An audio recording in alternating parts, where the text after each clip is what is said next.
been a long one, and I need someone so high. Pull up and wash away the toxicity.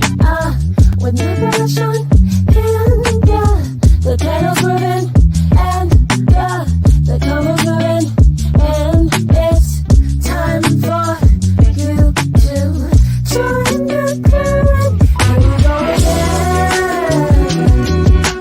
Critically drinking, stay thirsty, my friend. Burning the clouds and hoping never.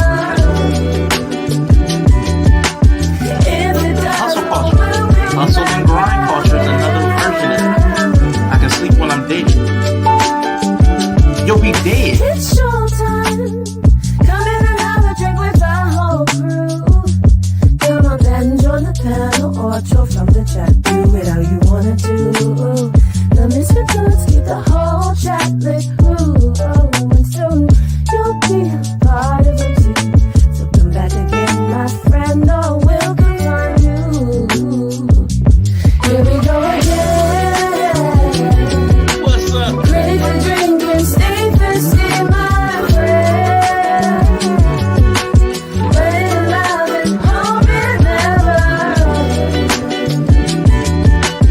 If it does, oh, we'll be back again.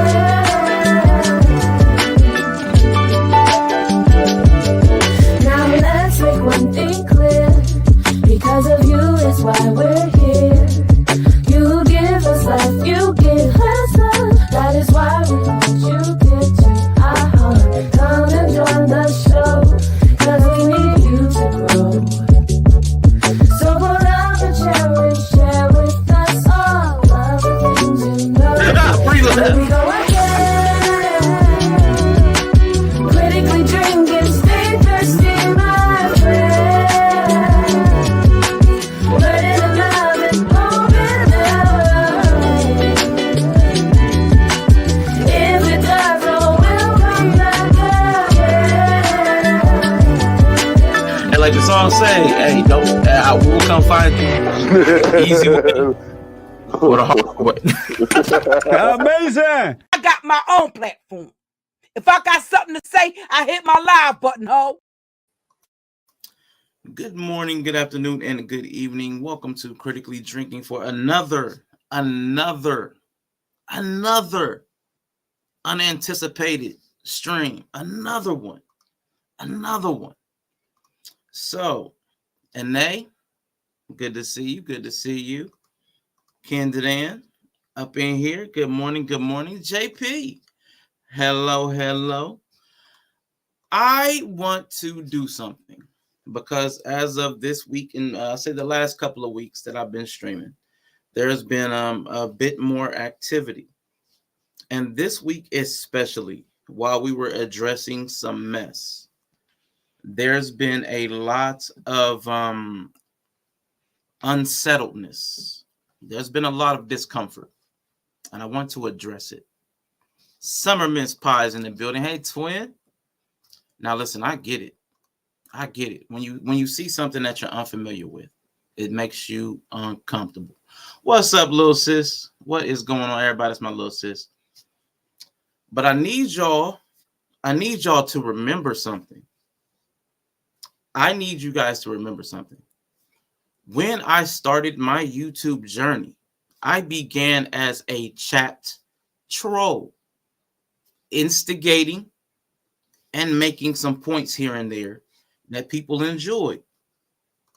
And people were like, hey, we like to hear your perspective.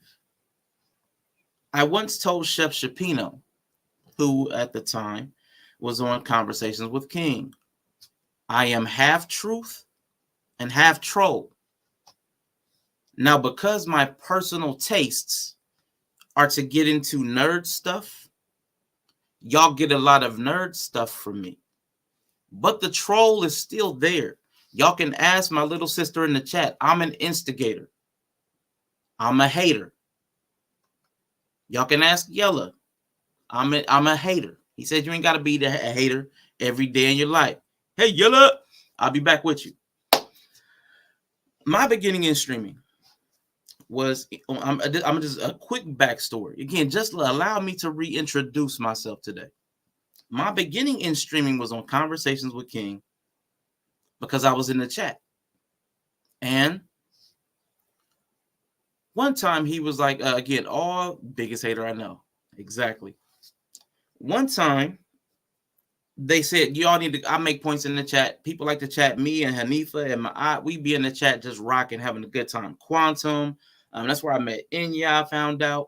A lot of people I really enjoy and appreciate to this day have been integral in my journey in this space. JP.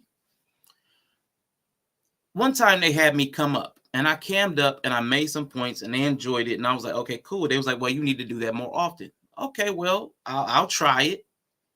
And I tried it. I started coming up on panels. JP had me up on her panel and supported me and said, you have a voice. You could be important. Mr. Best reached out to me. You know, you have a voice. You can be important. A few Chef Shapino supported me, encouraged me. You have a voice. You're important, young bro. Great people. I enjoy listening to these people. I respect them and admire them to this day. So then eventually when it came time after I was on Knowledge and Relationships, and because I'm flaky and because there was some issues in the YouTube sector, it was the whole Daryl Long Black moment when they were beefing and Rico wanted to jump into the beef because I was doing a show at that time with Rico, who I enjoyed thoroughly. Just had him on Wednesday. That's my guy. He wanted to jump into the beef. And at the time I was scared to jump into the beef. I didn't want to get into it with people. And I just didn't want the conflict. Now, personally, I enjoy conflict, but I did not want public conflict because, again, they're doxing people. They were doing some weirdo stuff, like just out there coming after people's families. That's weird to me. That's strange to see men do that, talking about people's kids and their wives offline. That's some weirdo behavior that I can't understand. So I didn't want to get into that. But, man, the messy, I like messy. So this week, y'all saw some of the troll. And people's panties got in a bunch. And I'm talking about the men. I wanted to tell you that my temperament, my impatience, my judgy disposition, and my intolerance makes me hard to work with. I understand that. I'm okay with that. I've accepted that about myself. But I have supported a great deal of you with my time, with little bits of money, because I'm a poor person. Like, AR said in my comments today, us poor people. Yes, I'm a poor person, but I've supported with my money, my time. I've been in the chat. I've helped people. I've been on panels with them, hours and hours and hours on some of these people's panels. But when it was my time to stream, and again, this is over the course of days, weeks, and months. When it was my time to stream, I couldn't get reciprocity. Now, I can take that. I can eat that imbalance. What I can't do, though, is every time I have a disagreement with somebody, the people that are not around supporting, that are not contributing in any meaningful way, what I can't have is y'all coming to chastise me. That's not going to be acceptable. Moving forward, that won't be happening. I do everything on this channel myself. Thumbnails, running the StreamYard, the clips, any timestamps that I do, that's all on me. All the background work is only on me. I don't have a team of 5 to 7. I don't have a husband and wife team. I don't have any of that. And the people I work with, they come for the panel and then they hop off and that's it. Nothing else gets done without me doing it. Solo, just me. And I'm not talking about self-made. I'm not self-made because, again, everybody that I've mentioned was an integral part of me getting to where I am. And that's still nowhere. Like, literally, I don't have 1,000 subs. I'm not monetized. So I'm not saying I'm anywhere. What I am saying is where I'm at is because of other people. But the actual background work all fell on me. I think everybody knows about that Chicken Little story. I think it might not be Chicken Little. But who's going to make me bake the bread? No hands. Who's going to make me knead the dough? No hands. But everybody wants the link to drop. Everybody wants that part. That's a problem. And if you're only coming around when you disagree, if you can watch, hold up. let me not get ahead of myself. I used to talk solo by myself for a little while. After Rico left, I talked solo by myself. But I did not have an active chat because I didn't have a big audience. I still only have 140. I still only have 140 subs. And at any time, you're never going to have really more than 10% of those watching. And out of that, you probably don't have more than 10% chat on a normal average stream. This week was different. But I don't enjoy streaming. The little red hand, thank you, NA. I don't enjoy streaming. I don't enjoy getting in front of the camera. I'm not a showman. That's not my disposition. I'm not an extrovert in that manner. I like hanging with people that I know. And when the people that I know and I'm comfortable with and I trust, then I'm extroverted. I'm like an ambivert. I'm introverted until I know you and I trust you and I know where your boundaries are. I know where your sensitivities lie. Then I can be extroverted. Then I can be playful. Then I can trust that your sensitivities aren't going to be harmed by my heavy-handedness, by my playfulness, by my instigation, by my hateful, my little haterness, my judginess. I need to know that you can take it. I did find out this week that a lot of people can't take it. I did find out that a lot of people, and again, they voluntarily couldn't take it because nobody asked them to be there. They were volunteer. Anyway, let me get back to my notes. To all those that can tolerate my flakiness enough to work with me, thank you. I appreciate you, Rico. I appreciate you, Yellow. I appreciate you, Bree. Because my flakiness is not for everybody. I get it. People have repeatedly telling me, man, thank you. Reckless, man, I appreciate you, man. And I feel the exact same way. When I hear you talk, I feel the same way. Because I think me and you both have the temperament where we just sit back when people are talking. We both sit back until we just can't take it no more. Like, you know what? I'm over it. A lot of people couldn't take it. A lot of people can't take it. But people keep telling me that they be watching from the clouds. You don't know who's watching. You don't know who's supporting. Imagine a father. Imagine a father went to the ballpark every day and watched his son out there hooping. His son putting up shots. His son competing against the biggest and the best players on the field. His son out there playing against bigger, sometimes faster, but his son's out there competing. Never speaks to his son. Not a single time. Until that one day that kid misses a jump shot. And then all of a sudden the dad want to pull up and say, man, let me teach you about your form. After years and years and years of this dude been out here by himself, shooting by himself with him and his friends, with him and his homies, and him and his competitors out there shooting. But the dad out there in the clouds watching. I can't feel your love from the clouds. I can't feel your support from the clouds. Some of y'all are too heavenly minded to be any earthly good. So if you're in the clouds watching, that's not quality time. It does not help me. It does none of the work. It's not support. The views do nothing for me monetarily, emotionally, none of that. It's not conversation either. So you're not engaging with me at all. Until the moment I disagree with something that you identify with, then suddenly you're descending from the clouds to hold a sermon on the mount to tell me about my waywardness. That won't be acceptable going forward. That will not happen. And if you choose to descend from the clouds again, we're going to light you back up there. I don't even care. Because what you don't know, any of you, and again, I'm not saying names today, because there's at least one person I have to talk to. I'm not saying names because there's at least one person I have to talk to. But before I get offended with them, a couple names are coming up on Come On Man. Because a couple names are coming up. Because right now, AR is bugging out in the comment section. Because he got called out. Watching from on high, man. Watching from on high. They keep telling me that they be watching from the clouds and you don't know who's watching. If I don't know who's watching, imagine somebody outside your house day after day, looking in the window and telling you they're a part of the family. And they're going to hold you responsible to something. They're going to tell you to take the trash out. They're going to come in. They're going to walk in your house one day and tell you to take your trash out. You ain't know they were watching. They've been outside the whole time, peeking in. Ain't said nothing, ain't left a note. And that's cool that you feel like that's okay. But I'm letting you know that I have a boundary. and I will police that boundary. If that's where your love is, out there amongst the clouds, please let it stay there, because I can't use it. It does nothing for me. And I understand I'm going to lose some people with that. I'm okay with that too, because that kind of love, I can't use it. It does nothing for me. It doesn't challenge me to make me better. It doesn't enrich me in any way.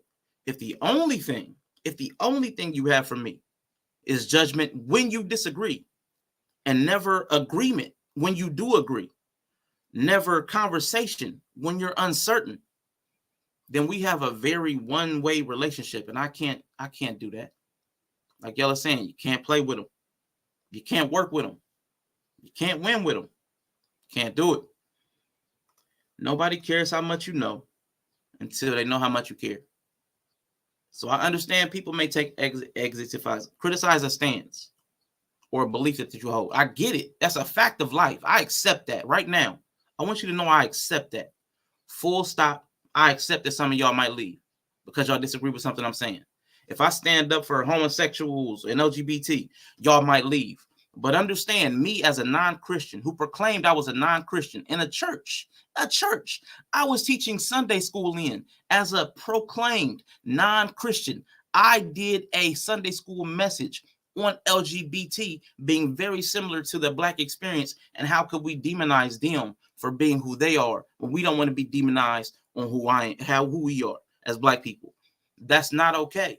And if the moment I'd say something is homophobic, that runs y'all's panties up, men, man, I need y'all to toughen up a little bit, because you can't be talking about community and knowing that we're under white supremacy and thinking that that's the worst struggle you're going to face. Man, we got more work to do. If me saying you're homophobic is what stops your day if that stops your earth from spinning, bro, stop. Get off the internet. Get off the internet. Now, again, I'm going to go into more specifics with citations and examples and video and stuff on Come On Man, because I'm going to address it by name by name, not for the sake of smoke, but we need to be able to call out the silly stuff. The internet is not ready for this truth, man. What's up? Stop it.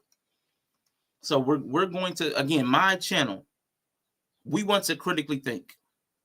That's why it's called Critically Drinking.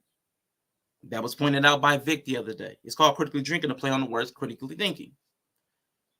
If we cannot critically think, because see, y'all let me for months and months and months criticize Christianity. Y'all let me criticize Christianity forever. Y'all let me take apart the Bible. It was okay when I came for the men. It was okay when I came for the women. But the moment I said homophobic, boy, y'all got active. Y'all got real active when it came to homophobic. And what they say, hit dog hollers, it's really strange what resonated with y'all. It's really strange to me. All the psychology stuff, the religious stuff, the stuff on love, none of that got y'all to descend from the clouds. Y'all talking about love from the clouds, but it didn't come down for the love conversations. It didn't show up. A bunch of woofing. But all of a sudden, somebody say homophobic and people want to, the little wings come fluttering. I don't understand that. What is it about homosexual people that bothers you so much that you'll try to come to police me, policing other people? There's nothing more hypocritical than coming to do the thing that you're complaining about me doing, because I'm complaining. I'm judging, and you come to judge me judging them. And then, I mean, shout out to Vic, even him, he said it seems like they were bashing the so-called bashing. So at some point, you coming to me is you bashing me, bashing them, bashing the homosexuals. What kind of sense? Where are we at? Where are we at? But if you wasn't with me when I was shooting in the gym, man, don't come to correct my jump shot form. Man, please don't. That is the most deficient love I've ever seen in my life. If that's love, I can't do nothing with it. If that's love, hate me. If that's love, be apathetic. But I can't use any of that. because again, a lot of hours of positive, enriching content that somehow escaped all these hovering eyeballs. I don't even understand, if you're really watching from the clouds, how did you miss all the other stuff I done put out? How did you only catch this one? If the love is really there, you love me all them other times. But anyway. Yeah, you late. It's cool. It's cool, Bree. It's cool. Some of you that want to question what I'm doing, because there's one person in particular who I actually like as an individual. They only come to my channel to promote other channels. You only come to my channel to promote other channels. You don't engage in the chat unless it's something you disagree with. You don't stay around after you're done with promoting other channels. Now, it's very weird to me. And again, we're going to talk about this on Come On Man, because I got some Come On Mans to hand out. It's weird. I've never gone to Walmart with a sign for Target. I've never gone to Walmart with a sign for Kroger. I've never gone in Walmart telling people to go to Best Buy. But because I like you and it doesn't hurt me, and most of the people you shout out are people I rock with and watch myself, I allow it. It doesn't take anything away from me. I'm a very small creator. I got 140 subs. 140 subs. I'm not tripping. But of course, you come in promoting people that got way more than me. And I know you're not in their channels putting me in. I know you're not in their channels dropping my link. That's some weird mess. But because I like you as a human being, I don't even trip. But I'm going to call it out now because I'm tired of getting called out myself. If I have to get called out, well, guess what? Everybody's getting some. Did you bring enough judgment for the class? Because I did. Everybody's getting it. If you come in my chat from now on being funny, being weird, being disrespectful, I'm going to call it out. I've been using energy to be nice. And a lot of you Negroes, and all of y'all ain't black. When I say Negroes, allow me to reintroduce myself. I call everybody a Negro. Everybody's a ninja. Everybody gets it. I want you to understand that it takes opportunity to be nice, especially to people who don't deserve it. And a lot of y'all have shown me that y'all don't deserve it. Because when you had the opportunity to give me the same grace that I've been giving y'all, I didn't get it. I didn't get it at all. So everybody that has a problem is going to get the solution.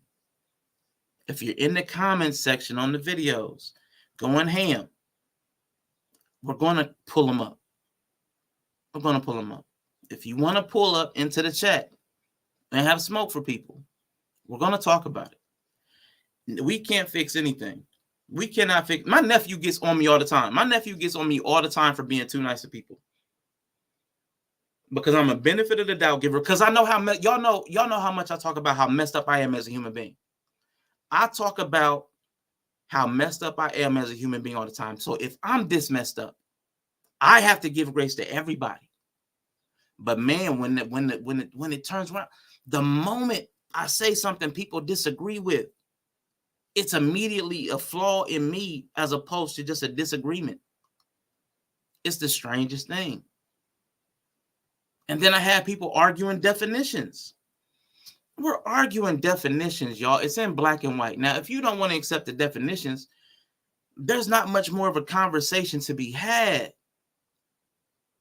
There's not more. If you want to argue, if you want to use the English language to argue against the English language, that's stupid. And I'm going to call it that.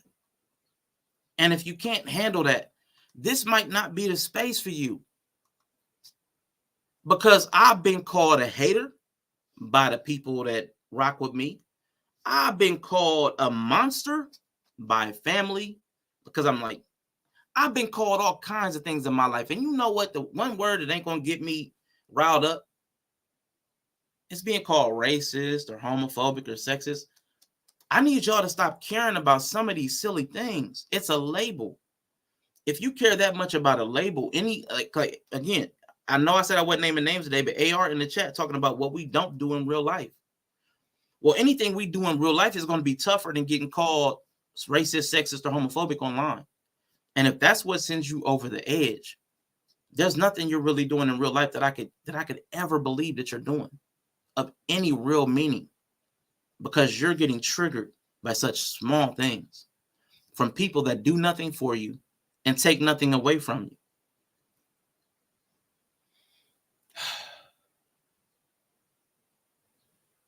I am not trying to do what I did this week every week. That critiquing of other channels' content, because it drained me to listen to that conversation 3 times. Once when I heard it live, trying to support Mandrell and Conscious and Reckless.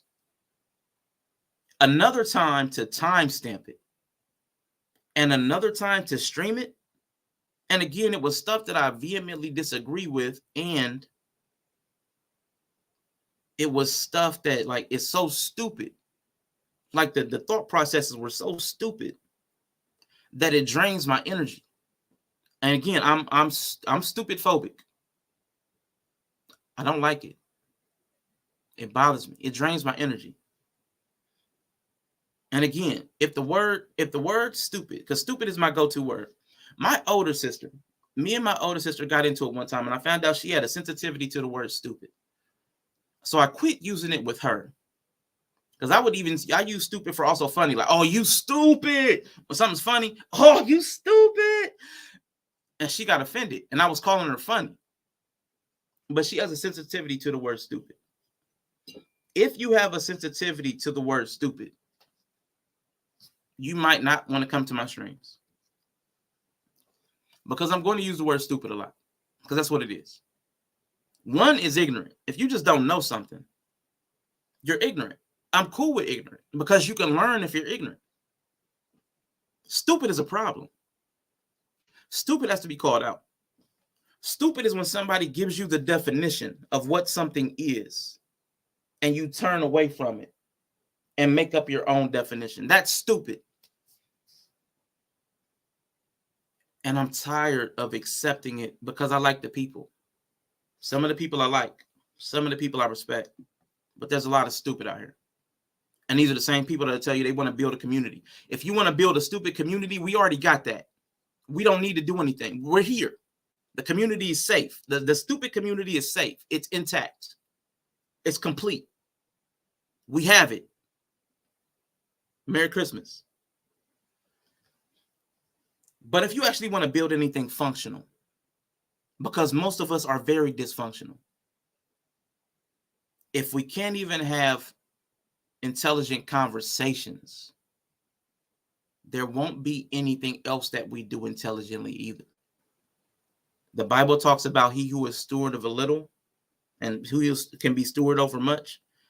If you can't be a steward over the small things, if you don't have the capacity to handle challenge and critique in this small rectangle here, with this small content creator here, the big things are going to escape you.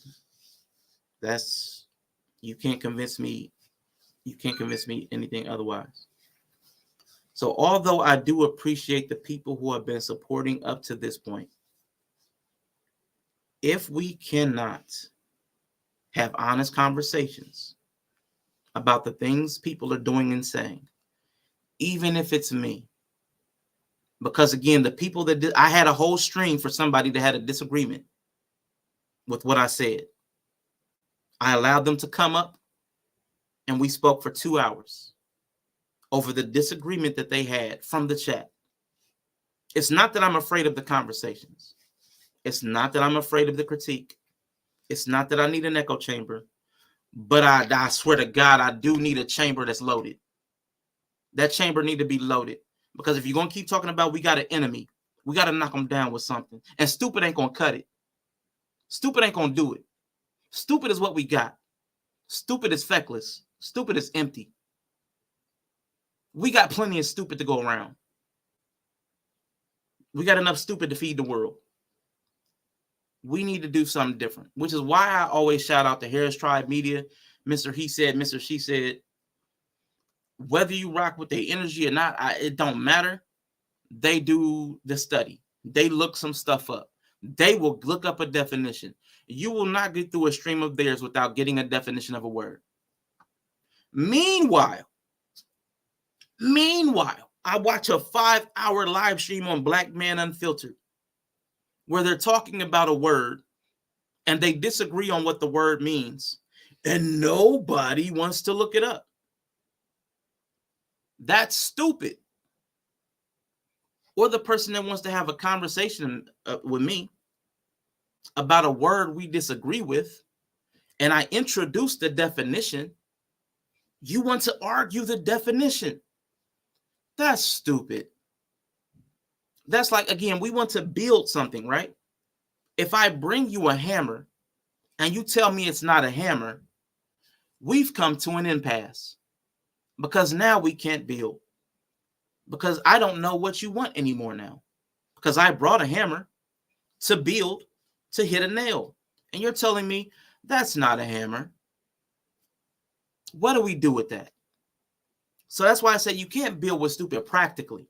Because if we can't agree on the building blocks of understanding, which are words and definitions and concepts, if we can't build on those are the bricks that everything else is laid upon. Everything. You can't even have values and morals without words that help you understand what those are. What are values? What is morals? What is love? If you can't agree upon definitions, we're not agreeing upon anything else. There will be no community. We can cut off that unity. Let's cut off the unity because we can't even agree on what the words mean. We can quit saying it.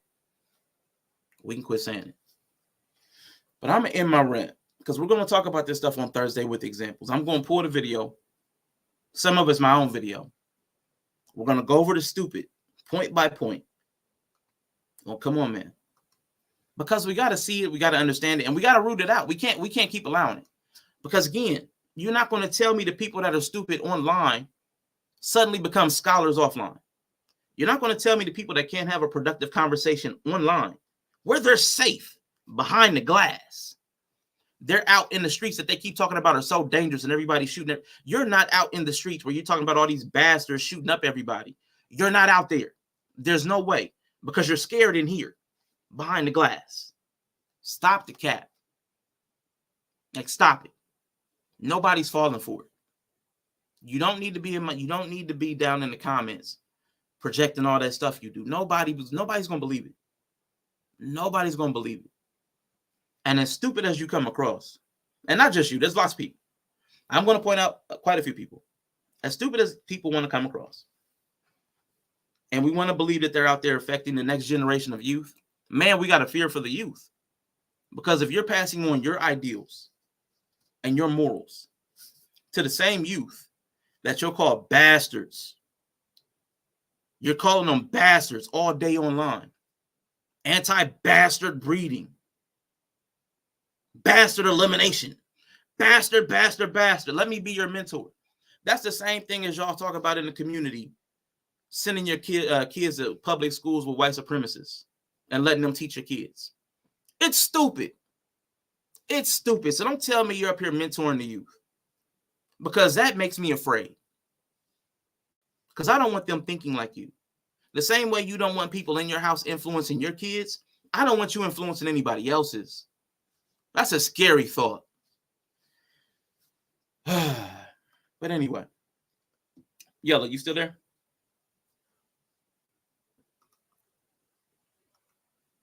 I'm done, yo. I'm done ranting. Yes, sir. But I had to get that off my chest, man. But I know you said you want to pull through. Now listen, I don't know where Yellow's going. He might not have came up to talk about. We can shift now. We can pivot. I'm just here in the space at this moment. I got what I had to say. And anything else I say is going to be on Come On Man on Thursday. Yeah, I kind of do. I want to say something to you, bro. I'm sitting back here listening, and of course, I'm with the fuck shit all the time. But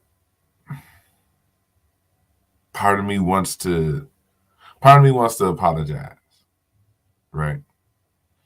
For this and this only. the dial was already turned up to about a 7 or an 8. I feel like at points I might have turned it up, tried to turn it up past 10. And I mean, you know, I'm part of me glad I did, because now motherfuckers getting it to be themselves. You ain't gotta you don't have to act like you like the content no more. You don't have to act like you like what you hear people saying no more. Man. You know what I'm saying? And I apologize for bringing the smoke like that, but we've had our talks, and I've seen it, and I'm like, I'm just gonna wait till bro give us the signal, and this was the signal. So, like you said, we delivering customized come on mans next week. You know what I'm saying? We handing them out personally. So if you watch From the Clouds, come check them out, man. Shit. You know what I'm saying? Yeah. But I don't know. The comments is what it is, man. You know what I'm saying? I seen it. Folks is getting weird. All I'm gonna say is this. I'm not gonna say we. I'm not calling none of you niggas. Ain't none of this finna be offline on the phone. Right. None of this. All of this is on wax. All of this is on wax. You want to be wrong in public? You want to make your opening statement in public? We make your opening statement in public too. I mean, make your defending statement in public too. Let it all play out for the world to see. That's why I rock with bro. If anything, his natural trolling nature has a secret skill that just exposes weird motherfuckers' tendencies. Sean just be trolling. Like when you get to know bro, because I don't know, you having the conversation. I don't know what fucking point the nigga was trying to make yesterday. I talked to him on the phone and this, that, and the other. And okay.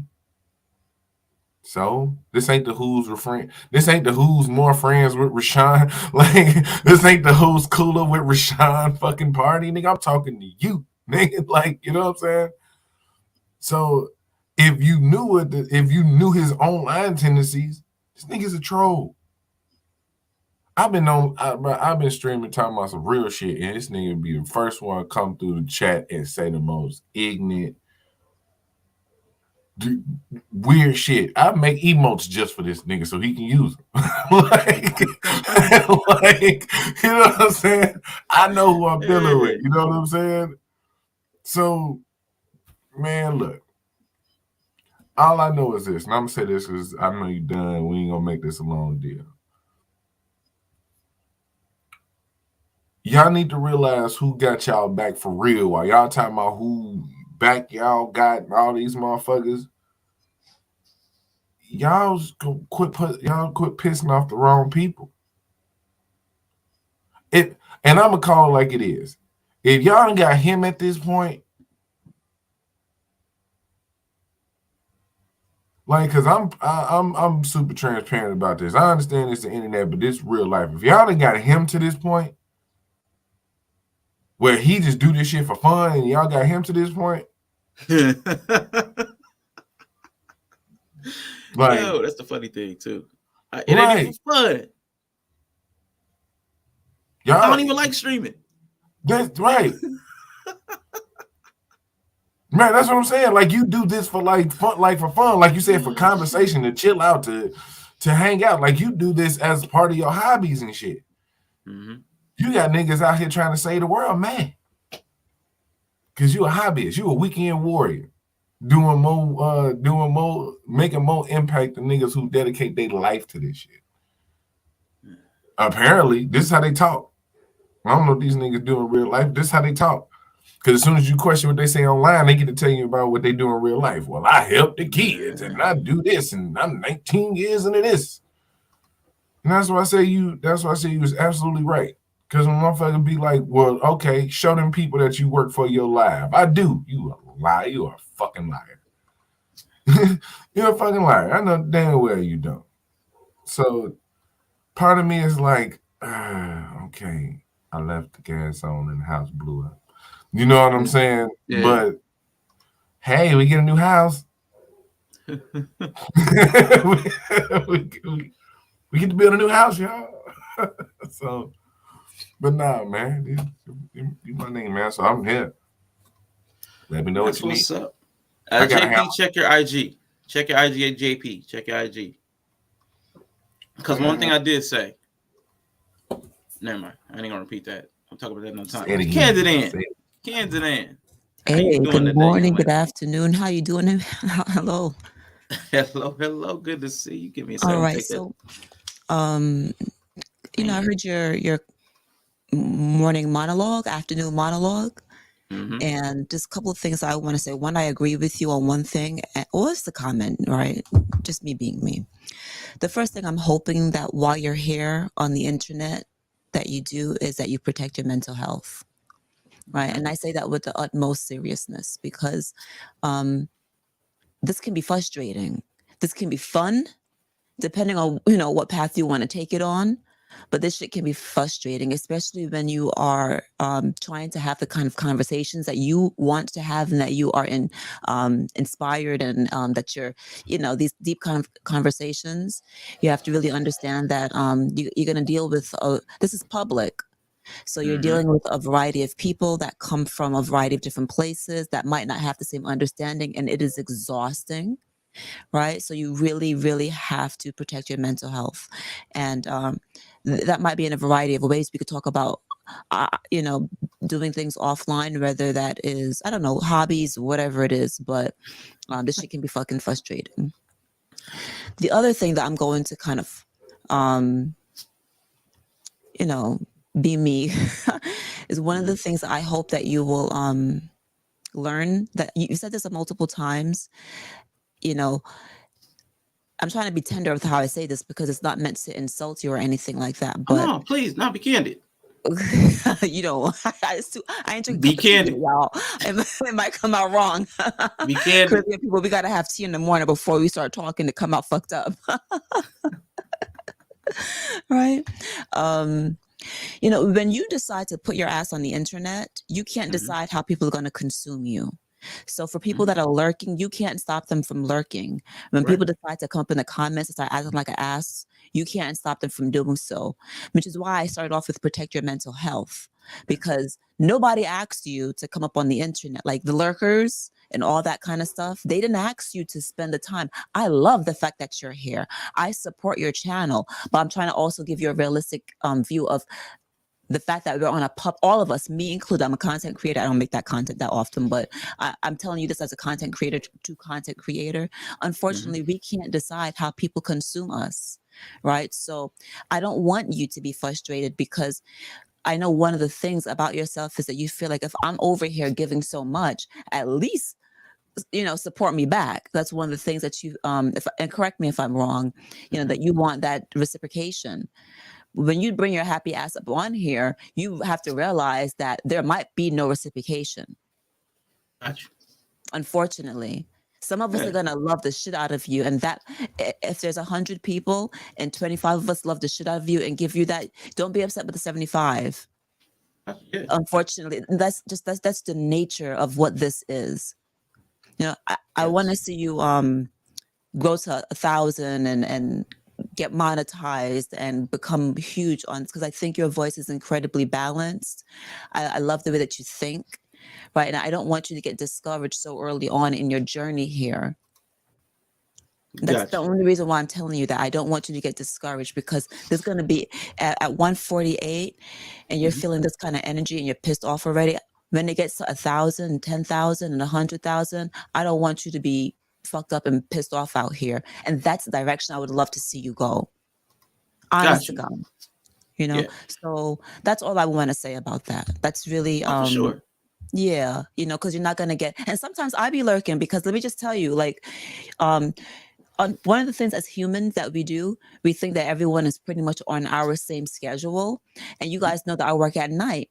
So when I come up, I be lurking because I'm sleepy as fuck, but I'm trying to support still. So I be halfway sleeping, sitting on in my office area. There is a love seat that sometimes you're playing, and I'm on the love seat lying down. So I'm not really next to the typewriter or the keyboard right here. I'm just lying down until someone says some stupid shit that pop up, and I'm like, what Right. happened? What? So you just never know how people are consuming you. Sometimes you're on the big screen. You could be at their their television screen, and until someone says something provocative that strikes a nerve, it could be triggered because of trauma or whatever it is. And then people hop on their phone or hop on their device to come up. Right? You don't. So I want you to, at some point, just I want to see this grow, and I don't want you to be frustrated. That's really why I'm telling you this. That's all. Okay. No, I appreciate that, and Yeah. I'm going to address all the points because not just to you, but for anybody listening can get an understanding of my thought process. Like now, this is kind of just funny for me because I'm making fun of it, but I still got to make other accommodations. Protect mental health. I've been signed up for mental health for the last month. My therapist decided not to show up 4 weeks in a row. Yeah, that's some So- bullshit. Uh-oh. We gotta talk about that one day. That's gonna be a whole video. I think he's I'm shit. just gonna speak up until he comes back. Okay, there you go. My There you go. internet came back. The And real quick, then you talked about diversity. You talked about, yes, I can't control the diversity. Cannot control the diversity of people coming. And I don't even want to. I enjoy the diversity that comes into the space. But we have to at some point address the quality, because we can have a diverse array of thoughts, but there needs to be thoughts. So that's something we need to have a conversation about. That's my whole point this last week, is we can have a diversity of thoughts. I was online yesterday talking about people. Well, yesterday I was responding. We were criticizing people for being homophobic. Somebody got in their feelings about being called homophobic. I openly admitted yesterday I'm homophobic based on the definition and gave a clear example. And they still couldn't follow the logic. So at that point, it's not just diversity. It's not just a different thought. There's no thought there at all. You're an unflinching rock. Yeah, you're I 100% agree with you. That's why I say that, like, I don't want you to be frustrated, because Yeah. there is no thought. You're completely correct. You can't you can't do anything about it. How can you have a conversation with someone that's not even able to follow your train of thought? And you said you can't decide consumption. I agree. Unfortunately, I struggled with that for myself, because you said the lurkers didn't ask. My lurkers did ask.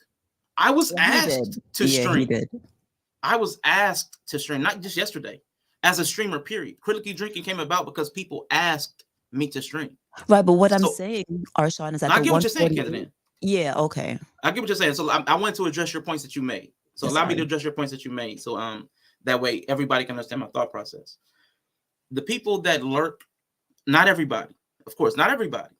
But the reason I'm streaming, a lot of the other content creators that I supported did literally ask me, tell me that I should be streaming. So I responded to a call.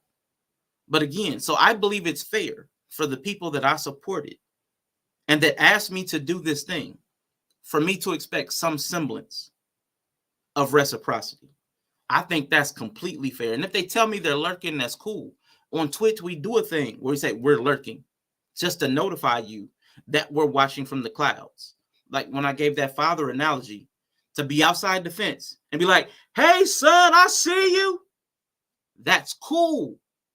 Like, okay, Dad. And you put that move on real quick because you know they watching.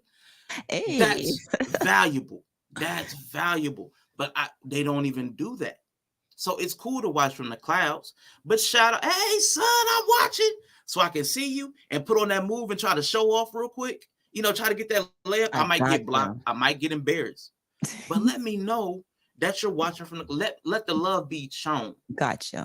Yeah. And I can't decide how people consume me. That's cool. I get that. And I've been thinking about your video on demand idea. Like your video on demand, I'm like, if I can't decide how people consume me, then let them consume me how they want. It's video on demand. But for me, live streaming is for interaction. There's no other point to be live except for people can react to you. So the video on demand, that way they can consume you as they will. But if it's live streamed and nobody's in the chat, I don't enjoy content creation. I'm not a showman. I don't like the camera. Y'all see it most of the time I don't even look at the camera because it's weird. For me, looking at this thing right here, a little black orb, it's strange. It makes no sense. I don't have a connection to it. So I'll be looking at the screen where I can connect to a face.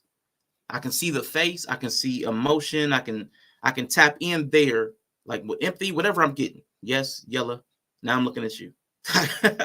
So for me, the streaming thing is difficult just based on my personality type, defects, quirks, whatever you want to call it. So for me to do it, I get frustrated, not when that, because I got frustrated with the lurking, but I got over that. I moved on. I even quit talking about it. I tried to make some clips. I made clips to ask for likes, so I didn't have to ask for likes. I made a little timer that pops up with likes because I don't like asking for love. I don't think anybody does. That's a problem. Nobody likes asking for love, especially when they show it. Everybody wants reciprocity without having to beg for it. So again, I've asked for it. I've asked for specifics, and I didn't get those necessary things. But like you said, Candid Ann, why I pivoted the way I did and why y'all got the week y'all got of a lot of hours in 1 week of streaming is because of those few that did show up. I showed up because y'all showed up. You, Wireless Woman, Quantum, Yella, Bree, Nova, Inya, the Harris Tribe, the people that were rocking with me. I Digress, who's got a bigger platform, but he comes over and watches and comments, and he hopped up on the panel. The people that showed up for me, Danique and Sim Simma, the people, and I'm probably forgetting some people. Again, I'm not trying to go through it, but the people that did, I had a conversation in Discord with Bree, and it might have been Yella and Summer, where I'm like, I have to quit focusing on the many that don't and focus on the few that do. Exactly. Yeah. So I poured my energy into the good earth. I'm like, let me pour my seed into the good earth. And that's what gave me the motivation to stream as much as I did this week. Because the lack of return and reciprocity was driving me to not want to stream. But when I thought about the people that did show up for me, you got a full week of shows, 2 a days. When I thought about the love, you know what I'm saying? What is that? Umar be saying? I can't even remember. He said something about the love. Anyway, I don't want to be frustrated either. And this is not even me frustrated in real life. This is me internet frustrated. Like, this is me frustrated with like specific people. There's a few specific people that I'm frustrated with because they called on a relationship to chastise me. And my issue is, you can't call on a relationship to chastise me that you didn't maintain. So if the random people like Mish something came in the chat yesterday and started complaining about something I was doing, or they yeah, she was getting buck wild right. in there. but when they first came in, they came at me talking about how am I saying something to them. I don't care. It was a random person. I can't decide what they think. But the people that wanted to come in and say, well, we have this long-standing relationship that I want to hold you to, that's where my frustration lies. I got you. Because you're invoking my name and our history to try to hold me to a standard that you're not living to. So that's where my frustration is. You're asking me, you're asking for a withdrawal from a place you've never made a deposit. Or if you've made any deposit, that deposit has long since been depleted. So that's where my frustration is with those people, specifically random strangers. I don't really care what they think. They don't give or they don't take away. But the people who invoke my name are saying, Rashawn, you owe me something based upon a relationship. That's what Yella was bucking back on with AR specifically. I know Rashawn more intimately, which, I know everybody's eyebrows peaked up when he said that word. But he knows Rashawn more closely because of our history. We worked together. We did a lot of hours of content together. So he feels he knows me more closely. So if you're going to draw upon that, then there should also be a return on that. And maybe that return was the fact that he didn't come in hot. I don't know. I'd have to have that conversation with him. But it doesn't matter, because whatever there was, that died off. So you can't draw upon any emotional well or sympathy, or you can't ask for those things if you haven't been given them. I gotcha. Yeah. They wanted to hold me accountable from the lurker position. Mm-hmm. And to me, that's you can't be a lurker and hold me. You can't. Imagine me walking into Walmart and trying to tell the person they took their break was too long. Your break was 5 minutes too long. Like, go shop. Like that. Don't mind your damn black ass business. Yeah, change the channel. And if what I'm saying is so bothersome, change the channel. Hey, right. Yeah, but that's my point. I don't mind. Like, again, Mitch was in here. Mitch, there was Mitch something. I don't remember the last name. Yeah. They were in the chat hot. They were going hard. I gave them a wrench so that they could have equal. That. Yeah, I gave them. So I wanted them to have equal dog in the fight, because they were getting come at hard. So I don't mind challenge. I don't mind disagreement. Yeah. But I can't stay stupid. And I can't stay in stupid conversations. People have seen me on other panels and I'll check out. They be like, man, you sleep. I'm like, man, I can't. My mind, and it's my brain. My brain will literally start to shut down. I can feel it physically if I'm in a stupid conversation, or if it's circular. If we go around the barn a third time, and that's what happened yesterday. At the hour 2 mark, I'm like, okay, we're in the same position for the third time. My legs are tired. There you go. You know, I totally understand. I just want I want the best for you, because I do enjoy your content. I enjoy how much you give to this platform, and being that I've done this for a little while, you know, I'm new to live streaming in that aspect, but just creating content. I know how frustrating it can be. I know how frustrating the comments can be and all that kind of stuff. So yeah, just here to support and show love, you know, and just to be a cheerleader, you know, and hoping that somehow, some way that you can work all of this out. It's not going to be perfect. It's never going to be perfect. This is the nature of the beast. But yeah, just here to show love and support. No, I appreciate that, candidate. And again, this was just a one time. I want to set the tone now before people notice the shift. Because I will not be as tolerant. I've been kind to people. That I believe in being graceful and kind to people as a general rule. Right. But anybody that can't return that will not get it. So Isn't it funny how some of us do that? How like you're like trying to be kind, but yet people will come on here and be like completely rude. And isn't that crazy? It is. But yeah, we gonna definitely be talking about that on Thursday, because it's a specific. There's one specific that I got to talk about, because I'm like, bro, we got to do better than this. We got to do better, and it's the people that talk about community that be the worst ones. Be the worst one. I don't talk about building. I don't believe in building a community, because you got to build a person first. I believe a lot of us are skipping steps, because a community is a grouping of individuals. And I know Vic was talking about a lot of individualism. Until you get the individuals right, the group will never be whole. So that's why I do a lot of talk about psychology, because psychology, I believe, is where you start to, because everybody talks about go to therapy. That's psychology. Psychology is where you build the person, your thought process. If your thought process is problematic, you don't have a healthy person. You have a harmful person. And when you have a harmful person and introduce multiple harmful people into a group, it's just a harmful group, which is what everybody online is complaining about. Why are black people the only ones? Black people. Why are we black people? Well, the reason that happens is because nobody's working on their psychology. Nobody's getting their mind right. Shout out to M3. Got to get your mind right. The psychology is so important because it affects everything else in your life, including your emotional state, which of course affects your behaviors. So everything stems from the same root, and we never look at it. We always want to pluck the leaves. But if we don't get the root healthy, we're just going to keep going in circles. That's so and true. I'm willing to ignore it. Yeah. I'm willing to just keep ignoring other people. I can just ignore them and talk about what I want to talk about. That's eventually where I would get to. But in the meantime, the people that are going, if somebody wants to come around here and your content is very repetitive, I'm going to point it out. Because, boy, I do not repeat topics. I do not repeat topics. I don't even like repeating backgrounds. If anybody's ever noticed, take a trip down. Take a trip down my videos. Just click into like 20 videos and see if you even see repeat backgrounds. Because I don't like repeating things. But a lot of y'all want to judge me. I wish I would. Don't try to judge me. Just don't do it. Because again, that opens you up to the judgment. And again, one more time, I mean, real quick, lurking. I've learned to appreciate the lurkers. Yeah, I've learned to better appreciate the lurkers because I had to check myself. Let me moment of clarity, y'all, because y'all heard me talking about lurkers.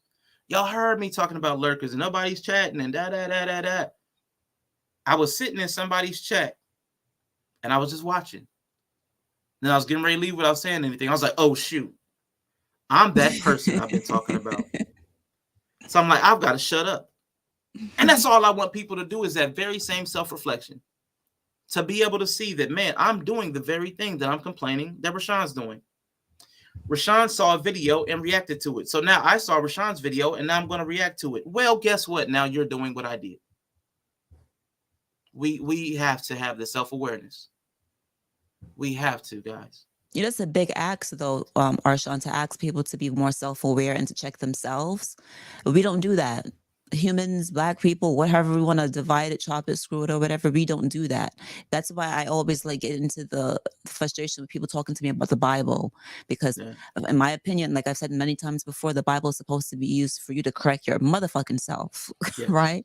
But instead, people want to throw Bible verses at other people to tell them what they're doing wrong. So that's the hardest part. People, you know, you're asking for a big ask, and I hope it's a great ask. It's an admirable ask. I think it's something that we all should do. It's something that I work on doing myself, but it's hard because it all starts up top first. It all starts mentally with changing yourself, and that's hard. It's easy to tell someone stop getting on my nerve as to you examining why does this get on my nerve and examining yourself. But anyway, yeah, great conversation this morning. I loved it. I love it. I ain't gonna hold you guys, you know. I just want to come on and encourage you if possible, or maybe aggravate you. Again, no, you're one of the people too that helps push me to, honestly, you're one of the people that help push me too, that I show when, like, again, this week, anybody, especially the people that have seen their name down in that little, let me see, where's it at? Especially the people that, I know I had Candid Ann there. I've had some other people. I've had Quantum, and anybody that supported financially, especially. But the people who are in my Discord that we be having all those conversations about, man, I promise y'all keep me up so tough that, especially this last week, I was like, I wanted to put in hours for y'all because y'all have shown up for me. So instead of me, that's what it was. That's what Umar said. Y'all, I'm focused on the love. Y'all focus on the hate. I'm focused on the love. Y'all focus on the hate. I've been focused on the hate, and not really hate. I was focused on the absence. So I was looking where the attention wasn't coming from and ignoring where the attention was coming from. And that's a fault of mine. And until I realized it, I couldn't correct it. So again, this last week of as much content as it was in honor of the people like yourself, like Yella, like Bree, all the people who have been showing up and showing love in the various ways. That was like, I wanted to show up as tough as once I recognized it. I wanted to show up as strong as y'all showed up. So that was my reciprocity in action. So that's my thing. But next week there's only going to be a few.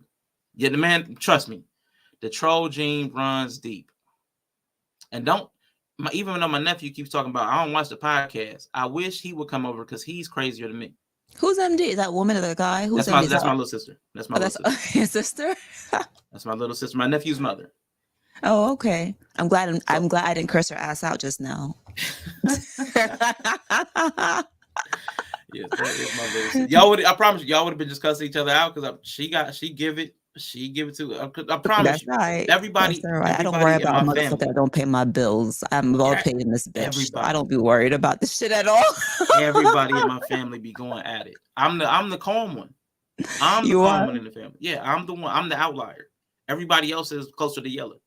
I And saw what? you clapping. You was talking like this. I said, "Whoa!" I'm like, I'm like, dude, you gotta just Our son stop got it. it in him.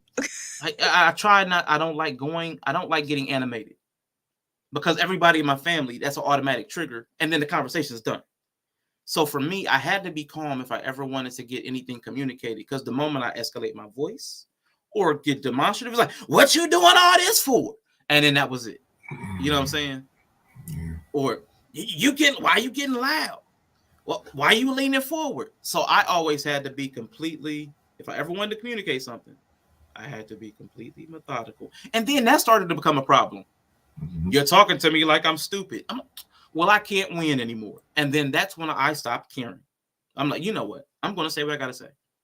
And then this is me getting to that point with my internet family. Well, listen, I can't win no matter which way I communicate. Now I'm just going to tell you, if I think it's this, it's this. And that's just my opinion. And you can take it or leave it. Yeah, I agree with you there, because if the moment you start trying to bend to accommodate everyone, you become a puppet. So at some point, you got to stand, as they say, stand on your square and be who you are. As long as you know that you are not being disrespectful, you're willing to hear people out. Don't stand like Yella now. Yella be cemented in his square. He do. He be in there. But you know what I'm saying? Yes, Brie Armstrong was clapping. He was doing that whole thing, girl. But it was fun. It was good to see. And you know, I love the fact that you came out. You did so much content. You know, I want to, like I said, I don't want to repeat myself. I want to see you do more. I want to see you become bigger in this platform. You definitely have a voice. And on top of it, you are making a community. If you need to see the people that come by after time to come support you, you are someone that can bridge a lot of gaps. You are someone that people feel comfortable with. And so that's the reason why I even popped up to say, like, yo, I want to be encouraging. I want you to, like, not worry about the little bit. And I'm happy to see that you're not. I'm happy to see that you already addressed it mentally within yourself, you know, just to see that you're going to be going on. Because I want you to become, I hope that you can make this a good source of income for you. Even though I know I don't care about the money. You know, I'm always going to focus on the fucking money. I'm always going to focus on the coins, right? That's just who I am. But so I want to see that for you. Yeah, well, so far, man, I appreciate everybody that has contributed. So far, just to, was it the church? When the person comes up and tells you about the offerings. So far, y'all were basically able to give me a StreamYard sponsorship. So the word StreamYard ain't up there no more. So we full 1080 and got rid of that StreamYard word that would be right on Yellow's Ninja Turtle. So I appreciate everything that y'all gave, that y'all were able to help upgrade the stream. If y'all do give, everything is going to go back into the stream until such time as it's overflow. But of course, the stream comes first. I wanted to give y'all a little bit more clarity with them pixels and take that StreamYard word about the screen. So thank y'all for the people that did donate. I appreciate all of you.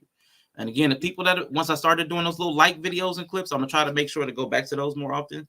The likes went up on those videos. So I'm trying to do different things. I'm trying to give the effort again for the people that showed up for me. So again, then trust me, I really do appreciate you and your conversation and your contribution. Oh, absolutely. I'm here. Get the likes up, y'all. Get the likes up and support Black media. Drop the cash app if you can. I know Arshawn know when to say it, so I'm gonna say it because I'm about this money. So drop the cash app. Arshawn, why isn't your cash app thing there? There you go. That's what I'm talking about. I already complained about that one time with you before too. Yeah, you did. Right, because I want to see you succeed in every way possible. Right? Yeah, I moved it. So your name would show. I moved it so your name would show completely. Put it under your thing, like Yella got. I don't know. I'm gonna have to. I'm probably gonna have to. All right, let me hop off of here. I gotta go to the gym. All right. Peace and love, you guys. I'll be lurking. Goddamn it, y'all ain't gonna stop me from fucking lurking. I work at night, and I'm gonna lurk during the day. All right, but I'm gonna pop up from time to time. I'm in the Discord, and I'm gonna be around. So peace and love. All right, Kendon, appreciate you, and all the other lurkers. Appreciate you. But I know also when I stopped streaming at 5 p.m. and I started streaming at 3 p.m., I know I was going to lose some people anyway. I mean, because people are working. I get it. The Cash App is now on the screen. It is Critically Drinking. The Venmo and PayPal are also Critically Drinking. The name of the channel, Critically Drinking. And what are we doing? Nothing. Let me see. Reza. Nature Media. Are we doing dues? Man, we need to do some dues. We need some dues. But here's what I'm doing. I'm not going to worry about asking as much. The opportunity is available. everybody knows that everything runs on money. This is America, Jack.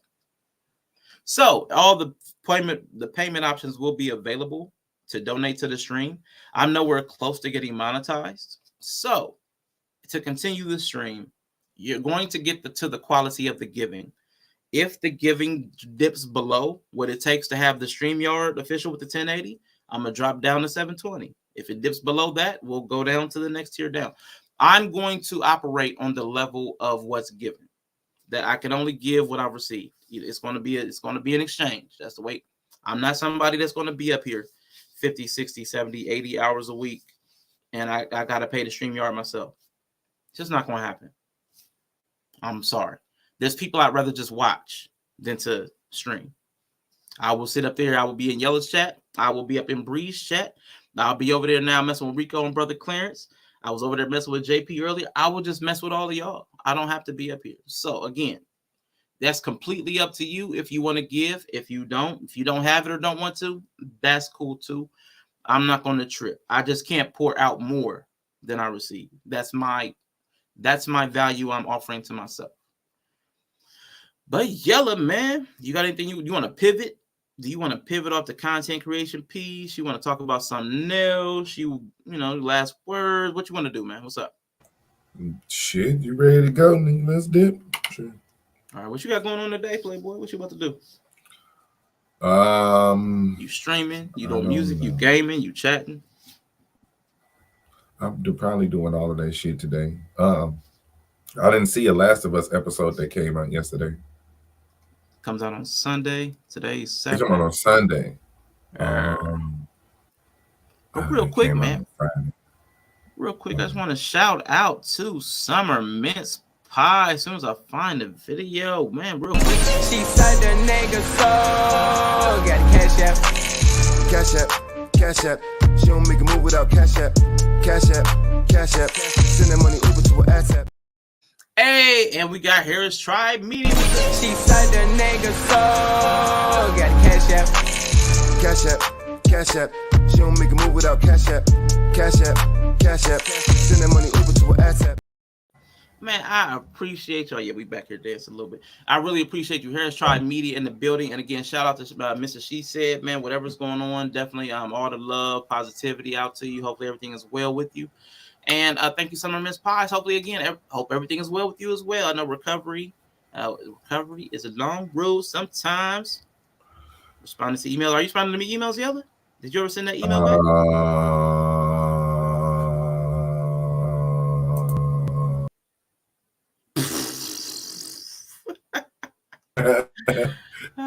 And JP, I know you said the link. I sent the link to the IG, but I guess you're not coming now. So, yeah, I guess we'll get ready to go ahead and head out, man. Everybody, again, I really just wanted to reintroduce myself to the people because I think either some people didn't know me or they forgot who I was. I do like to troll. It didn't work.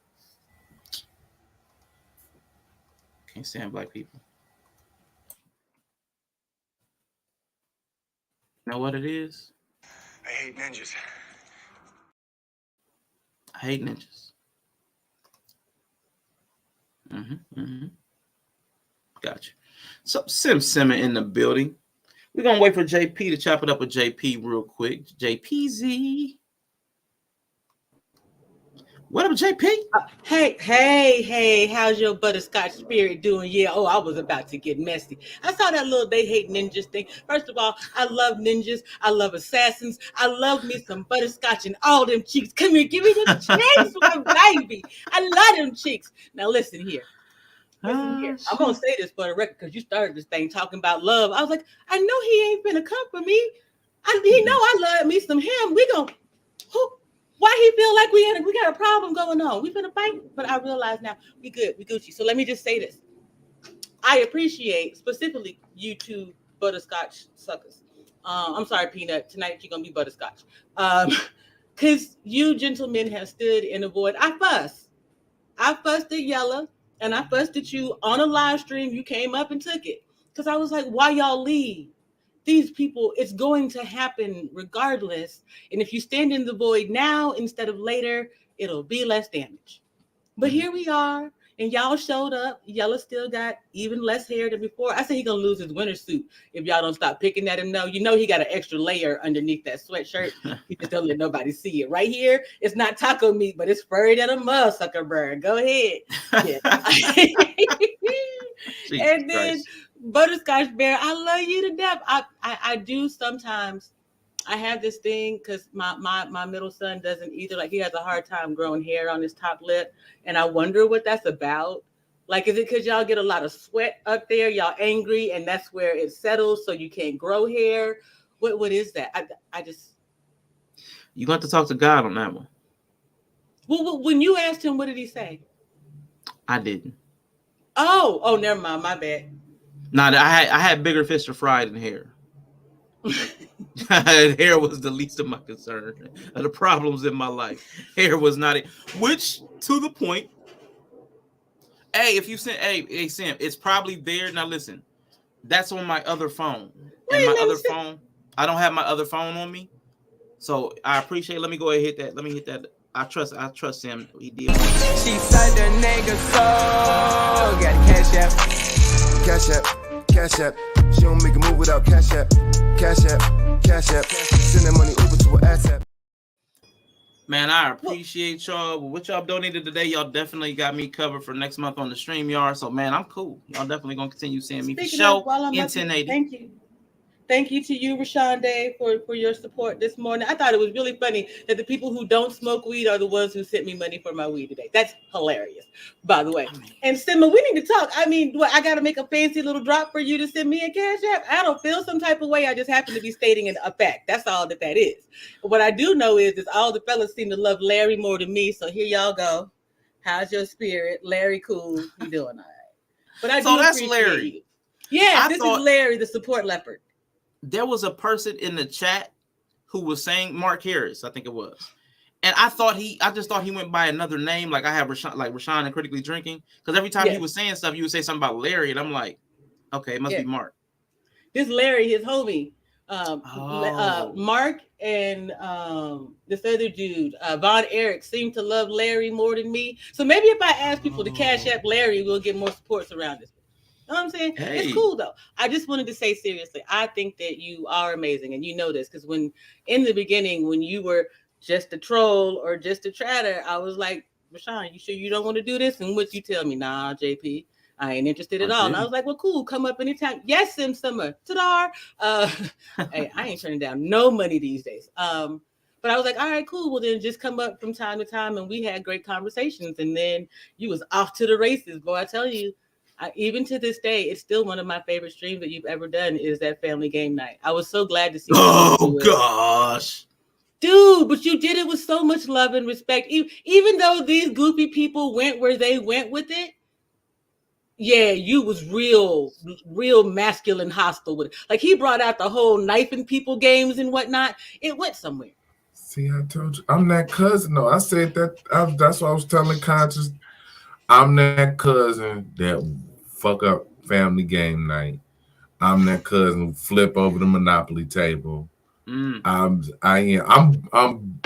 fun as soon as I walk to the door, but one of the aunties or the other cousins gonna say something I don't like, and I'm probably have attitude for the rest of the night. I'm gonna find a way to ruin the night. So, okay. My bad.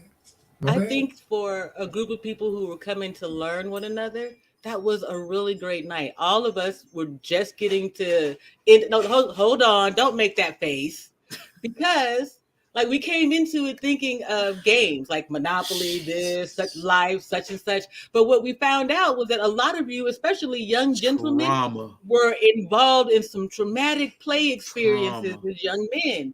Like exceptionally violent, near-death experiences. If your mamas had a known, like that, I think that's when I started to really take a love for some of y'all in a different way. I was worried. Like that was crazy. Knife fights and stuff as little kids. Yeah. Ain't nobody throw you off a 3-story building for fun. Like what? Where y'all do that at? What at Rico? Like they dangle me over a 2nd-story balcony, and I'm like, huh? That was fun. Yeah, we used to just dangle each other. this is the thing about it though. One would say it, and then Yellow would be like, "Yeah, that happened to me too, but we call it such and such." Yeah, that happened to me, and they're from different parts of the country and everything. It was like that was crazy. Yeah, it put a fine point on the idea that no matter where we come from, no what our different blacknesses, we experience some of the same things if we could just get together and communicate positively. So I appreciate you and Peanut. Thank you. Yeah, for sure. I may try to organize another one now that we know who is who more, whose temperament lend themselves towards group projects, or you know what I'm saying? Like, because that's why I quit dropping the link for panels, like, because it just got too Same. hard to manage. So it's like Hey, maybe Don. we do need to do one, because again, it'll be on my channel, so I'd have more control as opposed to when I was on Knowledge and Relationships, because that was a part of it. Because I didn't like, there was one part where they may have somebody going one-on-one. You know what I'm saying? Like, it was a versus, like they were like having like a contentious, like, Yeah. like, why would you segment a back and forth so they could have I don't know. But I know that was like Lapeef or something, like they were doing something like that. So Yeah, it's kind of what the space called for at the time, but that doesn't mean apologize. I didn't mean to cut you off, but we don't have to do what the space says, because especially being as small content creators as we are, we certainly they're not paying us at all, and they're only paying the ones that they're paying pennies on the dollar. So why are you going to give away who you are as a person for nothing or for cents? It just didn't work for me. But yeah. It's been an experience, but I'm proud of you, Rashawn, seriously, because you took a lot of shit off of King that you shouldn't have, in my opinion, and that's just my opinion. So to see you grow into the space where you can talk your shit comfortably, whether you're on your panel or somebody else's, I'm proud of that. Well, I appreciate that. Yeah, but King was funny, because that's the funny part about it. I had fun. That was fun. I enjoyed it, but everybody was telling me not to engage in that. So I was trying to be what I thought people wanted. But like, I guess I was like, in a weird way, I still fell into that thing about like listening to too many voices. Like, you can't be with everybody. If you're trying to please everybody, you'll end up pleasing nobody. Exactly. So if nothing else, I had to learn I have to please myself. Pause. I have to be satisfied with what I'm doing for my own sake, and then for the people who most pour into me. Honor them, not in deprecation. You know what I'm saying? But in service. Yeah, peace to the fat rag, your fat friend. Yes, chef. Your fat friend Rashawn. I think that's my question for you. Like for me, my wonder was, when did you ever find it to be personal? Because for me, when I say you took too much, at some point it became personal to me, and that was the line. You know what I'm saying? Like witnessing it seemed like he made it personal, and then you kept trying to give him the grace, if that makes sense. Yeah. I don't. For me, all of this is somewhere in between personal and professional. I'll say that's better. Recreational. This is all recreational. Okay. So for me, none of this is personal. I don't know anybody in the space other than what they presented in these rectangles. So like, even you, I know of you through this rectangle. And that's a very limited view of you and your life to have an understanding of how we move. Yella the same way. A lot of us exchange more words in like messages and things like that, or we have some conversations on the phone. But even still, that's very similar to a long distance relationship, which we know most of those fail because we don't know each other and there's no zone of accountability. You know, there's no pop-ups, there's no surprises, there's no aha, caught you lying, caught you contradicting yourself. There's none of that because we don't see what you do outside these doors. Everybody gets to be a six-figure earner. Everybody is a loving husband and wife. Everybody is a consummate father. Everybody is board certified, dual doctorate. Everybody gets to be amazing. So what I decided to do in response to that was like, I decided to be the fat ragamuffin. I'll let people know that I'm just flawed. I'm flawed from head to toe. And I take that, and I take full credit and inspiration from you, JP, because you were like, this is what goes on with me. Lying flat, this, that, and the other, all your situations, you were there and you were transparent. And when I was in that space, I was like, so you can not put on a facade in the front and still put on quality content. So that was my thing. I don't want to fall victim to a facade or a creation in my head. So let me do the same thing. Let me be vulnerable enough to expose my flaws to the point that it serves a message, which is what I believe you do very effectively. But I want to shout out Alonzo Hall. What's up, my guy? What's happening, man? Hey, Mr. What's Hall, up? just real quick, shout out to Bell Nunn. Sim Simma. I ain't gonna front like you didn't do your part this time. I appreciate you. Thank you to everybody to hook JP up. We're gonna get high later on. We're gonna talk about it. Alonzo Hall, you one of them dudes too. I told people, y'all listen. If you ever need some insurance from a G, make sure you reach out to Alonzo Hall. That man is I saw him on IG one day doing this right here with his little pants hanging down, talking about annuities and shit. I was like, what the hell? So yeah, I think you all are amazing. And you're right. I think if we give it to people in small doses who we really are, that's the most beautiful thing that we can do. So I appreciate everybody. Now that I got all my weed money, I'm going to the dispensary. I'll see y'all later. Keep your spirit up. Smoke Bye, one for me. JP. Have a Kids. good one. Peace, y'all. All right, So just jumping in real quick. Oh, my fault. Go ahead. That's all. I just didn't want to be on cam. I had to clear my nose real quick. But hey, go ahead, please, sir. Good seeing you. Good seeing you again. Salute. Yeah, man. I literally just clicked on and I saw you talking about, the reality. Where you were speaking with J Pam, and that's one of the things that is difficult about social media. Period. Right? Like you said, everybody's board certified, double platinum selling artists. Super duper financial advisor of the year, best doctor, best father, stupid rich. Yet, like 95% of Americans don't make $100,000 a year. So, how is it, all of this stuff? Um, so that's kind of where I try to come from as well. And, I'm definitely a heavily flawed individual, right? But one of the things I think, at least from my level and in our community, is that we expect like financial professionals to be perfect. And that's far from the truth, right? Like, people will be like, oh man, if you really made $100,000, you wouldn't live paycheck to paycheck. And I'm like, that's because you've never made $100,000 before. Because let me tell you, the more you make, the less you bring home. Right. So, you know, people are looking at my $100,000 still being broke as, oh, you don't really make $100,000. Yes, I do. However, um, God delivered that haircut. But, it becomes more difficult, right? And no, I'm not driving a Beamer, Benz, or Bentley because at 100K, I can't afford that. Now, guess what? If I made 50K, I probably couldn't afford it, but I would be able to buy it. And I realized that with social media, and my brother actually put me on this because he's a mechanic, and he was like, "You got to be careful with a lot of dudes who are driving around in a Beamer, Benz, or Bentley." I said, "Why?" He said, "Because they can buy it, but they can't afford it." And literally, we don't even understand why people get luxury cars, right?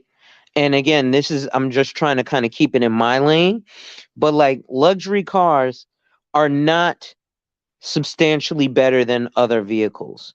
The reason you get a luxury car, the reason you get a Beamer, Benz, or Bentley, yes, the performance, what have you, but realistically, it is a status symbol.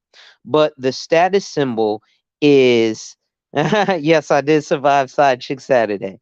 The status symbol is not that I am able to afford the monthly car payment of $900 a month on this Mercedes Benz. The status symbol is I am able to afford the exorbitant cost it costs for maintenance. Right? So what you'll see is a lot of hood dudes who will, yo, I got this new Benz and it's sitting in their driveway because it's $500 a month for your car payment, $500 a month for your car insurance. Oh, it's $500 for a oil change too. So you can pay your car insurance and get the oil change, but then you don't pay your car note, so you risking getting it repoed. Or you can get the oil change and pay your car note, and then you don't have insurance, so you can't really be on the road, right? Um, or you just, oh yeah, nah, it's in the shop, it's in the shop. And so, there is a lot of that kind of false flagging. Oh, I'm super duper perfect, and nothing that I do is wrong. And listen, I'll tell you right now, I'm wildly off. Like, I'll give you guys one perfect example. So I run around these streets excoriating for everyone to get life insurance. And I'll tell you, there's something wrong with you if you don't have life insurance, especially as a man. Now, here's the flip side to that. I don't have life insurance. Now, there's a reason why I don't have life insurance. It's because I'm uninsurable. So, for the past decade, I've been applying, and they've been like, yeah, nah, nigga, you could sell it, but we're not going to insure you. But that's due to my health and habits and things of that nature. Um, but so, often we look at people, oh well, you've never experienced dating a tree, so you can't tell me what dating a tree is. And we have to kind of get out of that, because from the outside looking in, I can tell you what dating a tree is like, because I'm looking at you dating a tree going through a car wreck, right? um I mean, we got dudes who talk a bunch of thug gangster shit. Ain't never been in thug gangster situations. Bro, I got shot 5 times in front of my mother. You know what I mean? So like, I've been through that, right? Um, but I'll pause there because I'm just kind of rambling at the moment. Nah, it's cool, but you dropped some interesting information. I like where you started though, like that whole 5% of big, like you said, 5% of only 5% of people earn 100K, but magically all of them ended up on YouTube. All of them join YouTube. Like, nah, that ain't the way it happened. But now I really respect what you're saying. We do need to stop. I've noticed that lately too. People do. I noticed some kind of. I might be intelligent, but I'm uneducated, so I don't know the terminology. There's some kind of fallacy that people do, and I know there's a word for what you just said. Like, well, because you've never had kids, you can't talk about what it's like to deal with children. Like, a lot of people adopt, a lot of people have been fosters, a lot of people have nieces and nephews, a lot of people mentor, a lot of people teach. So a lot of people spend extended amount of hours with children without ever having born them or had them themselves. And so we try to dismiss people based on some lived experience that we want to qualify. So I've seen a lot of that. I think that's silly, because there is a lot of learning you can get through observation. And I don't think you have a complete understanding of yourself if you don't get the feedback of people that observed you anyway. So, I mean, I'm really glad you brought that in, because that's what I was talking. This whole thing started about people giving faulty feedback was why I even started this stream in the first place. People giving faulty feedback when they haven't observed you. They haven't been watching you. They say they have, but they actually haven't, because then they would have known how you got where you are. So, I mean, that actually landed how I started. So, now I definitely appreciate your perspective, man. That's messed up. Yeah, can't even get it. Is it a life insurance alternative if you don't qualify? I'm not sure what that means, but maybe Alonzo Hall. Yeah, Other questions for basically you? they're asking if there's another option. So, for example, a person like myself who's ineligible, and this is ironic because I didn't do my show last night, Friday Night Financials. So, all those who were looking for it, I apologize. I was just really tired. My body just couldn't do it yesterday. So, I'll probably do a socioeconomic Saturday today, um, and go over that. But yes, in terms of alternatives, so there's inflection points, right? And so, like, prime example, if you don't qualify for a traditionally or what's called fully underwritten life insurance policy, which is where they do the medical questions, the medical exam, they have a nurse come take blood and urine, sometime in EKG, depending on how much you're applying for. So on, it's 5%, and all of them on black on YouTube. Facts. But so there's a couple of alternatives. One alternative is not a traditional policy, but it is another type of whole life insurance, and you'll see it like Colonial Penn or Lincoln Heritage. And what that is called is final expense life insurance. So those policies, depending on the state you're in, you can be between the age of 40 and 85. Some states it's 45 and 80. New York, it's 50 to 75. But if you are not that age, you're ineligible for life insurance until you're eligible for the final expense. Now, what people don't know about the final expense is that those are called a graded death benefit. So let's say someone like myself, I'm 38, about to be 39 this year, so I got to wait another year before I can buy a final expense policy. But final expense is, most companies max out at $35,000. That's not a lot. She said, dang, do I got to show my W-2 in the picture? No, Candidan, you're fine. And Candidan is a fellow Connecticutiner with me. So, we're out in these CT streets. And it's definitely funny. You definitely see the difference between the haves and the have-nots. Most of the have-nots are driving Benzes. And most of the haves are driving Subarus. But so the final expense is a graded death benefit. So what that means is, let's say finally when I turn 40 and I buy a maximum of a $35,000 death benefit, number one, they're going to ask me no health questions. So you're guaranteed to get it, but it's substantially more expensive than a traditional whole life insurance policy. It is still a whole life insurance policy. So when you get people like Dave Ramsey or Sue Zorman who are speaking against whole life, they're generally talking about stuff like that, where it's not going to build you any cash value because it's really there for a death benefit. But again, it's also graded. So what does that mean? That means that if I buy this $35,000 death benefit and die the first year of the policy, my family does not get the benefit, the death benefit. They get 100% of the premiums that I've paid in. Year two, if I die, it's still a graded death benefit. So my family does not get the full death benefit. They get 110% of the premium that I paid in. Year three, if I die, my family does not get the full death benefit. They get 120% of the premium that I paid in. Then finally, after passing the elimination or the graded period, and I die year four, then my family would get the full death benefit. So people who are looking, oh, I want to get life insurance on my grandmama, you got to understand, you want them to live at least 2 years. The reason it's 3 years is because I'm 40. But if you're 50, it's a 2-year graded death benefit. So you only got to live till basically 52 if you get the policy when you're 50.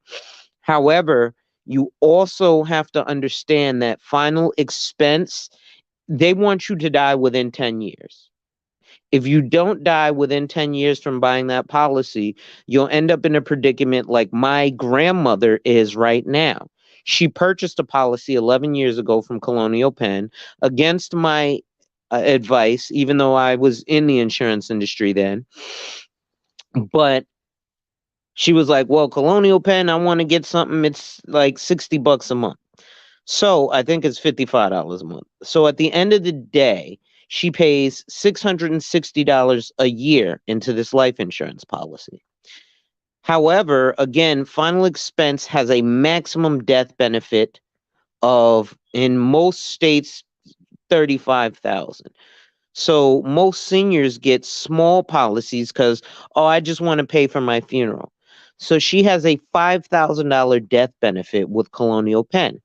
However, if she's paying $660 a year, and she's paid $660 a year for the last 11 years, that's Oh, $6,600 so that she's she's in the paid negative. into this policy. No, she's not in the negative. She's overpaid. That's what I mean. And so when she dies, guess what we get? $5,000. Yeah, that's what I meant. Like there's a negative value. Yeah. So the crazy thing is it's still building cash value, but those policies are not set up to be robust. And so things like this are why you need, like, why you can't really listen to Waka Flocka Flame talking about, yeah, I'm gonna put $2 million in my insurance and borrow from it. Well, yes, that's plausible. But does the agent know how to set that up properly? And does the carrier that they're setting up with even offer that? Right? I was having a conversation with another guy on Facebook because he was talking about the failure of black men in that we're being audited more than most other people by the IRS. And part of that is, ironically enough, because we don't use tax shelters. Well, most Americans don't even know that life insurance is. I want everybody go to Google right now and ask Google, is life insurance a tax shelter? Right? So you ain't got to take my word for it. Take Google's word. Even though your Google search pales in comparison to my 10,000 hours of actual experience, but still, go to Google. Ask Google, is life insurance a tax shelter? The answer, yes. Right? I guess, Arshawn, you just went to Google? Yeah, it says universal life and whole life. Or tax shelters? Yes. I tend to like to sell universal life. Right? Now, again, one of the things with these failures of black men, there's brothers, right? We know about the whole YSL thing, right? The Young Thug crew. That was 28 men who got indicted with $1 million in cash. That's $35,000 a head. Again, when we're talking about the game being rigged, do me this favor, Arshawn. Put into Google Colombian cocaine cartel, life insurance. Because all these dudes in the hood, I'm the hood El Chapo. I'm so gangster, the ops got money on my head. But I'm not gangster enough to pay $25 and put $1 million on my head to shit on you other niggas and say, y'all ain't gangster. You only got 50 grand on my head. I'm so gangster, I put $1 million on my own head. But what does your results show there, Arshawn, from Colombian cocaine cartel life insurance? It says they've been using international life insurance policies to launder millions of dollars in illicit proceeds from the U.S. and Mexico. Yeah. So this is from December 10th, 2002. You should see like a New York Times article that says new hiding place for drug profits. Yep, I do see that. Insurance policies. Man. So when I talk to hood dudes, hood El Chapo, and they shun life insurance, I'm like, bro, you're shunning the one thing that can't be touched by nothing, right? Because investments, though they sound nice, our people have been misled. So investing in a market, an indice, a precious metal, well, maybe precious metals, but that's more for preservation of capital as well. Precious metals, commodities, Forex. The wealthy do not play the markets to get wealthy. Do you know why they play the markets? Greetings, OG Patrice. They play the markets to preserve capital. Right? So now I understand where people can say things like speaking about stuff from experience, right? Because I speak a lot of this stuff from the experience of working in the financial world. However, that does not mean, and you know, I am very strict on telling people you should only rock with people in terms of financial advice who have their license. And I got a video talking about Wall Street Trapper charging $3,500 for a class, right? And people were like, "Oh, you're just jealous because you can't do what he did." I'm like, "No, I'm really not, because his portfolio is fine, but all these people coming to defend him portfolio is everybody's got $1 million, a fully funded portfolio, right? Meanwhile, they're not even accredited investors, nor do they know what a accredited investor is, nor do they know what a risk tolerance is, nor do they know what an exit strategy is. right? So the reason that you want someone who's licensed or experienced in this shit is because if I come to you, Arshawn, and charge you $3,500 for a master class in investing, and I tell you a specific, hey, check in this sector, buy this stock, da da da da. Well, because I'm licensed, you can actually take recourse against me if you should be harmed. Guess what you can't do to Wall Street Trapper if he tells you to buy fucking Amazon and then Yeah. you lose all your money. Entertainment purposes only, man. Yeah. Just out. You're out. Now, yes, I know, I got a homeboy who was like, oh, thanks to Wall Street Trapper, I put $1,000 in and I'm $10,000 up. You're not investing. I actually started my career on Wall Street. My first office was 100 Broadway. If you literally come out of my office and take two lefts, you're on the New York Stock Exchange. I was a stockbroker for a company called E.J. Sterling at a 39 Broadway. I also worked for a company that we're very familiar with called National Debt Relief on 11 Broadway. I would literally come out of my office and I could walk across the street and grab the brass bull by the balls. That's something Asians do for financial fortitude. They come, they take pictures of them grabbing the brass bull by the balls. It's supposed to be a way that they are empowering themselves to have a good fiscal year. But that's why I speak from the perspective I have. But that does not mean that what Wall Street Trapper says is garbage. It's just that you've got to be very careful because, like I said, if you lose your money through him, you just sorry out of luck. You lose your money through me, you could call FINRA, SIPC, LIMRA, the Department of Financial Services. You can put out. I've been sued already once.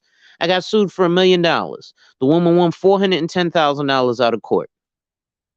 Right? So, like, I'm not just speaking out my ass when I speak about stuff. But again, especially with our folks, if you're not seen in the Beamer, Benz, or Bentley, we seem to think you don't have money. And what it is it's the label shit, right? Because, like, I work with some very wealthy Greek people. And one of them is a mortgage loan originator. And we had a real estate office in East New York. And he came with some Gucci shoes on and grabbed bull balls for financial prosperity. Big facts, Yellow. You can always hop in, cuz no, you ain't got to worry about me ranting, man. And you can definitely talk too. But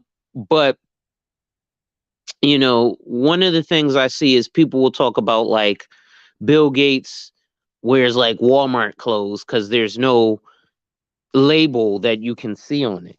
And that's completely false. Wealthy people are label whores, if not bigger label whores than non-wealthy people. They just don't run around being a billboard. So, prime example, that guy, the Greek guy, had some Gucci sneakers. And he was like, yo, you think people rock with me wearing these out here? I was like, bro, you in the hood in East New York. They gonna look at them sneakers and be like, oh, he got the bread. Let me go rock with him. He was like, well, in my community, if I wore these, they would say I'm ghetto and poor and I'm trying to show off because I don't have the money because I'm wearing all the money is in the label, right? Now, those Gucci shoes that had Gucci print all over it were his cheapest pair of Gucci shoes. The Gucci shoes that you did not know were Gucci, except for him taking it off and saying, here, you see the tag right here on the inside of the shoe? These are Gucci. These are about $3,000. Meanwhile, the shoes that said Gucci were like $1,000. So what ends up happening, and I had this conversation with another brother, he was like, you got to understand, our people don't understand suit language. So we don't understand when you walk up with a suit with your sleeves sticking out, that means you got money. We think it means you got an ill-fitting suit. If it's tight and it's got wrinkles, we don't understand that means you got money. We think it's an ill-fitting suit. We think you went to, Al's hat shop to get, this suit, as opposed to getting something custom made. I'm sorry. I'm just ranting because I ain't get to do my show yesterday. Yeah, now listen, I'm gonna make a joke at your expense, man, but I promise you, I've had a few conversations with people, and I know they're solo content creators because they will monologue you. They get the going, boy. But Yeah. I respect it. That's the weakness that I've always had. Being able to just sit there and just want to talk for long. I don't understand how people do it for like 3 hours by themselves, just talking at the camera. I don't even understand how y'all do it. But again, I don't know how long you do it. I haven't caught your streams yet, so forgive me for that. But there's a lot of people I be trying to support, but time only goes so far. But now, Yeah, you only got 2 sets of eyes, bro. Man, I only got 2 of them, but I definitely appreciate you for coming by, man. Yellow, what you can say? I saw you cam up, suit length. Oh no, just back on cam. That's the only reason I wasn't talking. I was off cam for a second, away from the computer. But nah, bro, you was learning. You was learning, though. You know what I'm saying? I know you was late, but after the week over here, a little life insurance policy talk would be was good. Appropriate. Right, because niggas acting like they life insurance policy is set right now. So, if you want your people to cash out, don't let keep acting stupid. And see, I ain't even saying like that. It's just something intelligent. That's actually just being reckless. Right. right. Just being reckless in life. You know what I'm saying?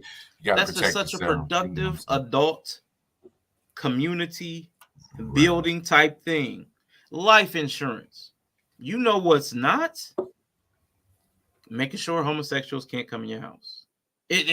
What we worried about is always the wrong stuff. Oh my God. So Alonzo Hall, because I've been trying to do better, I am going to look actually into, and I may reach out to you, what types of life insurance. Because again, I know I have a small policy, but maybe just because I don't care enough to look into it, I think it's like a $10,000 policy. That's probably not even enough, right? I don't know. But I'll either reach out or I'll do some research. You put it. I want to do something better than the day I did yesterday. I want to be better today than I was yesterday. And you came through and you talked about insurance. That's an adult thing. That's a mature thing. That's a responsible thing. Let me better myself in that lane as opposed to continuing to think about some of this other stuff. Yes, I am a solo content creator, bro. I could go for hours. I'm gonna say I can understand that too, because you put me up in front of the camera, goddamn it, yeah, I'm there. Yellow did 12 hours. Jesus Christ, that one day. Oh God. Let me give y'all some more gems, because life insurance is not, so it's not death insurance, which is what our people get taught. It's life event insurance, right? Okay. So number one, like one of the major problems, right, is that we buy it wrong, right? Okay. We always talk this generational wealth bullshit, but we don't even know how long a generation is, right? If you go to Google right now and Google how long is a generation, they'll tell you is between 20 and 30 years, right? So let's look at generational wealth. What's the average salary or the average annual income of an American? $50,000. So if you want to leave one generation of generational wealth, you need at least a $1 million death benefit. Why? Because $1 million is literally 50,000 times 20. Yeah. So people are running around drastically underinsured, right? Because we talk about generational wealth. Yo, cats talk about wanting to be like, here's what's funny, Arshawn.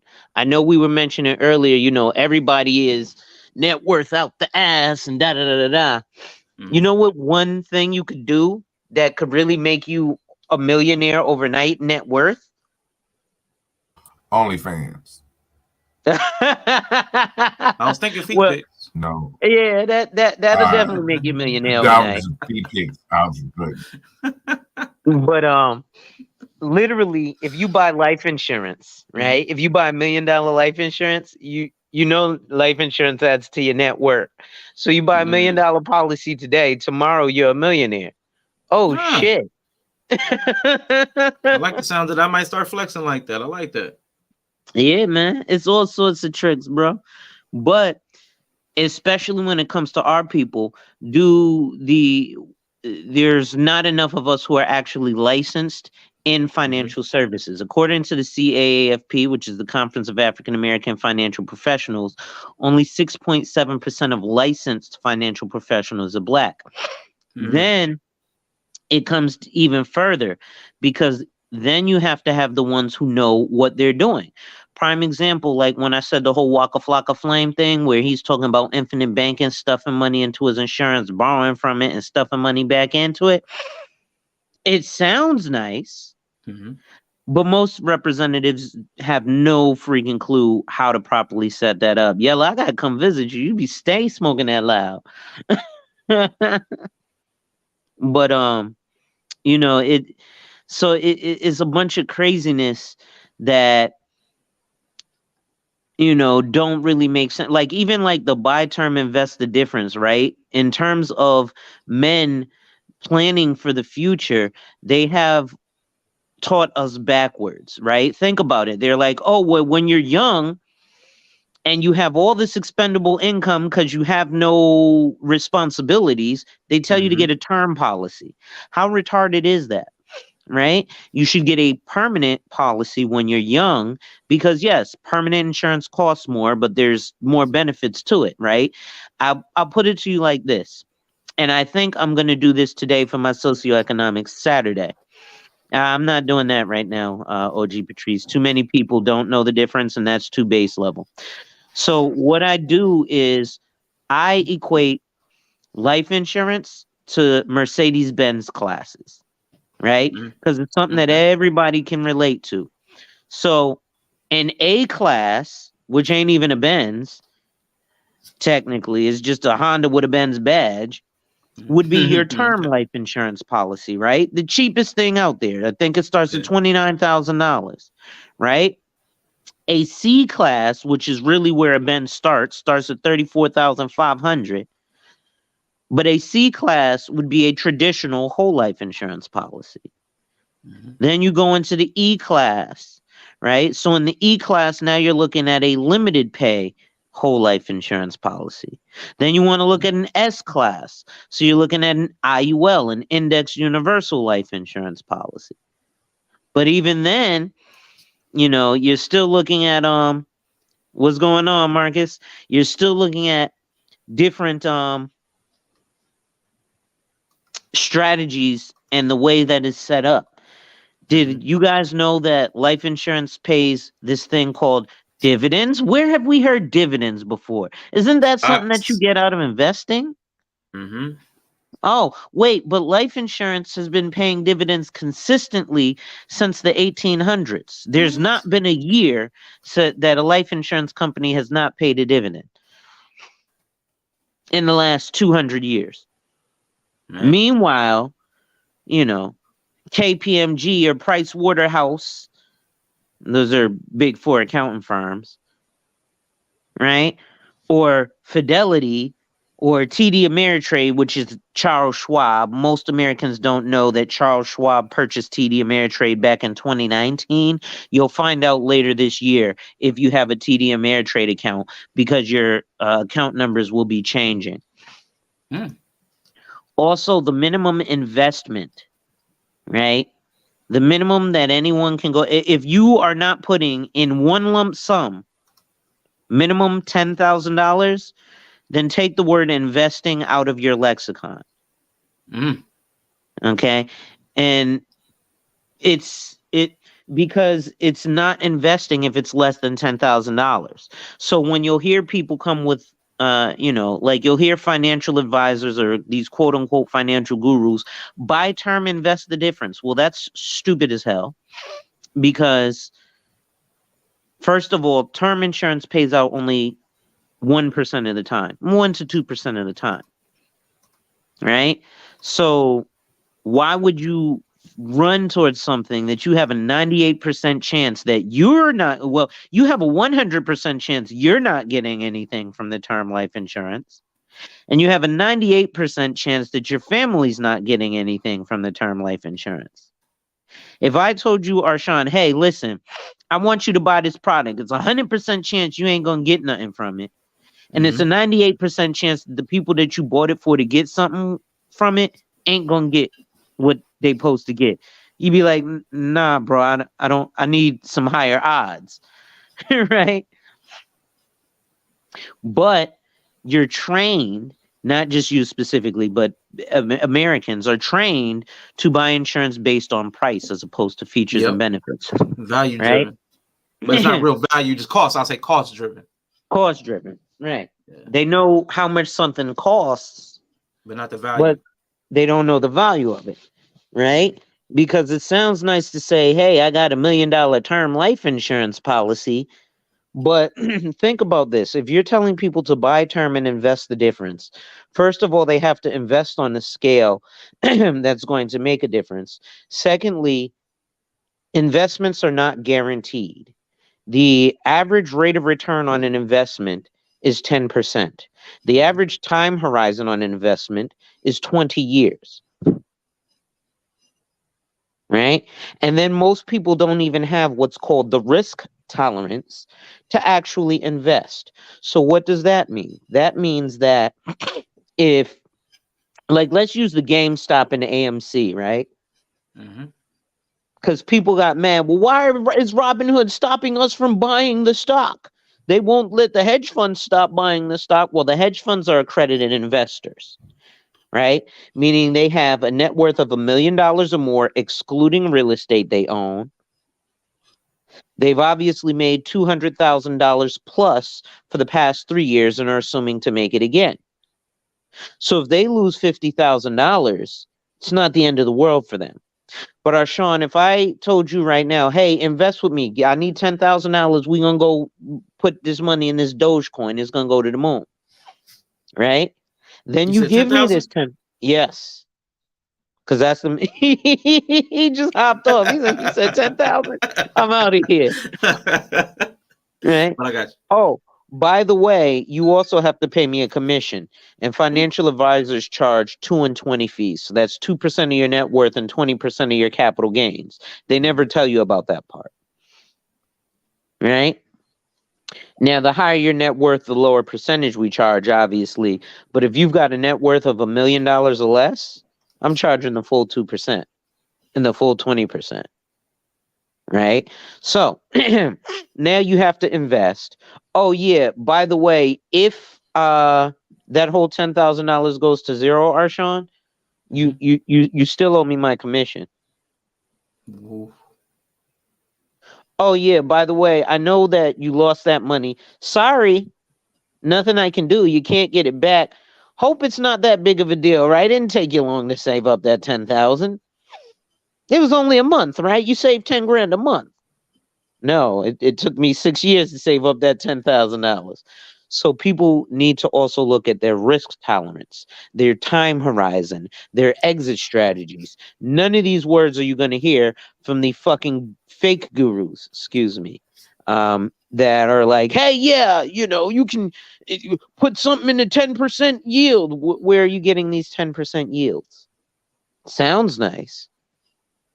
But from somebody who, so I definitely understand where people are saying, you have to have experience with it. But again, when I'm talking in my field, they don't want the people who have experience. They want the people who are telling you the Dogecoin is going to the moon. I actually had that experience with a relative of mine. So a relative of mine, I was explaining, I was like, yo, be careful with Dogecoin, bro. It has no utility. He goes, bro, I've been doing this since 2017. I said, bro, I've only actually worked on Wall Street since 2010. Oh, by the way, that's like, you see this haircut that I have that looks like the edge up of God? Well, I cut my own hair on a Okay. regular basis with clippers. Oh, not this haircut. The Okay. haircut that you see, I went to a licensed professional to get that shit done. But I told my relative, I was like, bro, because the person who That's a cuts good my hair is point. my cousin. He owns a That's funny. barber shop. And I was like, bro, yeah, if I want to I've been cutting my own hair for over a decade. But when I want the lineup of God and the special part in my head, I go guess to what a I got to do? professional. I gotta go to a professional. I could hook up the baldy, no problem, right? But I can't hook up this banker's fade, right? So, there's levels to it. I'm sorry, like you said, man, solo content creators. Um, Nah, I promise you, no, that was you're putting things in a. I have a problem with a lot of people that give financial advice because they don't put things into a practical way. Like what you just said, like what we're talking about our money that we sacrifice our life for. And we're saying, I'm going to do it myself. But when it comes to a haircut, when we want to go out just for maybe one evening, we go to a professional to get it done. And I know we just have blind spots in our head. We can't reach everywhere in our head, just practically speaking. But financially, we think we have the reach to completely cover ourselves. You know what I'm saying? So mhm. that analogy just unlocked something in my brain. Like, dang it. But I do want to ask you though, for all of us that don't have $10,000 to invest, what terminology would you use for the things that we're doing? Like just having Gambling. fun, gambling? Jesus Christ. But it's the same market. Whether I put 10,000 in or $10, it's the same market. No, there's things that you're going to be locked away from. Um, even with 10,000, right? Because 10,000 is definitely an advisor dropping their pants, right? So that's like the bare bones minimum. They're like, look, man, just give me a shot. $10,000, right? Usually it's 25K or better. And again, you're usually going to have to be an accredited investor. So what is an accredited investor? So there's a few tests. One is your salary. If you're single, you need to have made $200,000 a year for the past at least 2 years and expected to make it again this year. If you're married, $300,000. Don't take my word. Go to Google and type in accredited investor test. Okay. You'll also need to have a net worth of $1 million or more, excluding your real estate, your own real estate, basically your primary residence.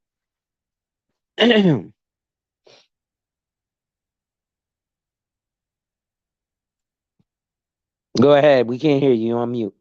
No, I'm just saying they really do they have a net worth test. I'm just financial test. First way an individual can become an accredited investor is with a pre-tax income exceeding $200,000 in each of the 2 most recent tax return years.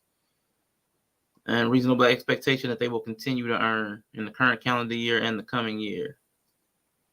Second way an individual can become an accredited investor is to have a net worth exceeding $1 million. This excludes the value of their primary residence. And yeah, and it does talk about the pre-tax joint income if you're married, $300,000. This is stuff that you will never hear the fake financial gurus. Never heard it before in my life. I never heard it before in my life. Never heard it before in my life. Yeah. Because they invest with us. And then what happens is you have companies like Fidelity and Vanguard who are like, yeah, you can start an account with $3,500. You're investing with us in QQQ. No, you're not. But do you think that they are not going to take your money? They will take your money. Right? So that's one of the things that starts is with the accredited investor, right? And we got to understand this and have someone who's actually out there speaking the clarity and the truth to light, right? Another person who actually speaks a lot of the truth to light is JT the Pocket Watcher. Now, he is not a registered rep. He's only an RIA, which is a registered investment advisor.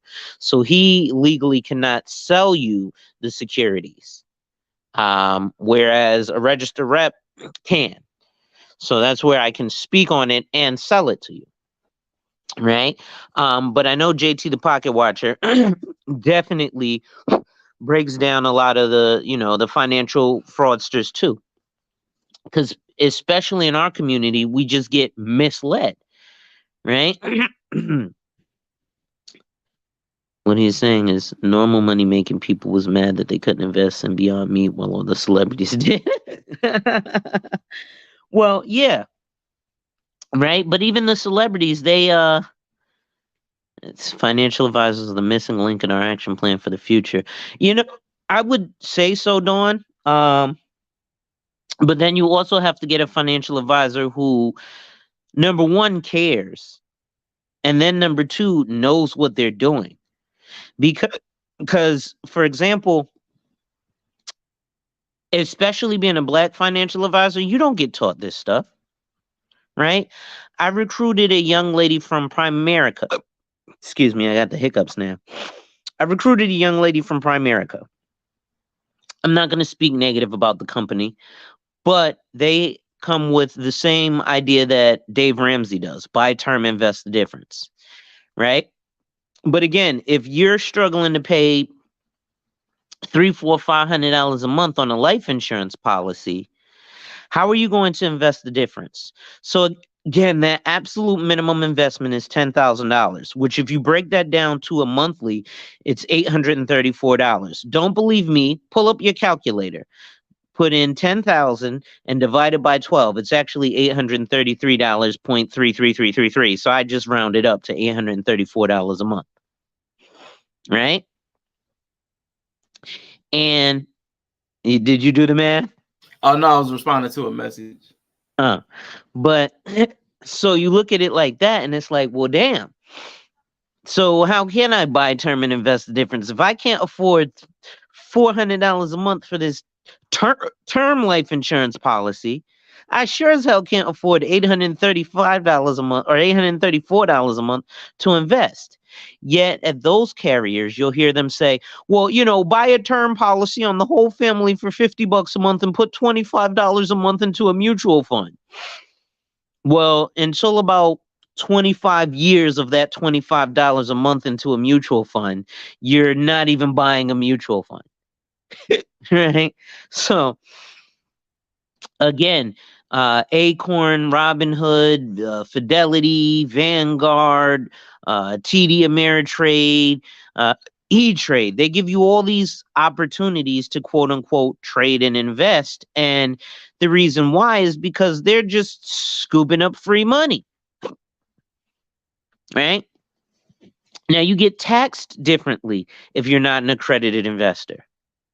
Your capital gains tax is different than an accredited investor's capital gains tax. But again, let's just say you're working with a financial advisor and you're just going to do $10,000, right? And I'm charging you 2 and 20 fees. Let's say you're Black YouTube and your net worth is 100 grand. So year one, well, you got to pay me $2,000 because I invested. You're going to pay me a commission off of that $10,000 that you invested. And let's say you earn $1,000 in capital gains. Oh, yeah, you owe me $200 off of that $1,000. Oh, yeah, you also have to pay capital gains tax. Which, if I'm not mistaken, is another 20%. Joe Biden is trying to move it up to like 49%. Go ahead.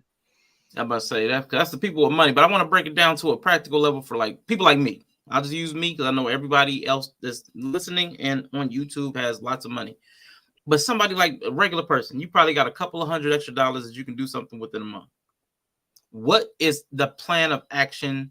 We waited. We're adults. We've had fun. We go out drinking. We blow our money on shoes. We do all the things. But now we hear you talking and like, man, I do want to do better. What are your baby steps?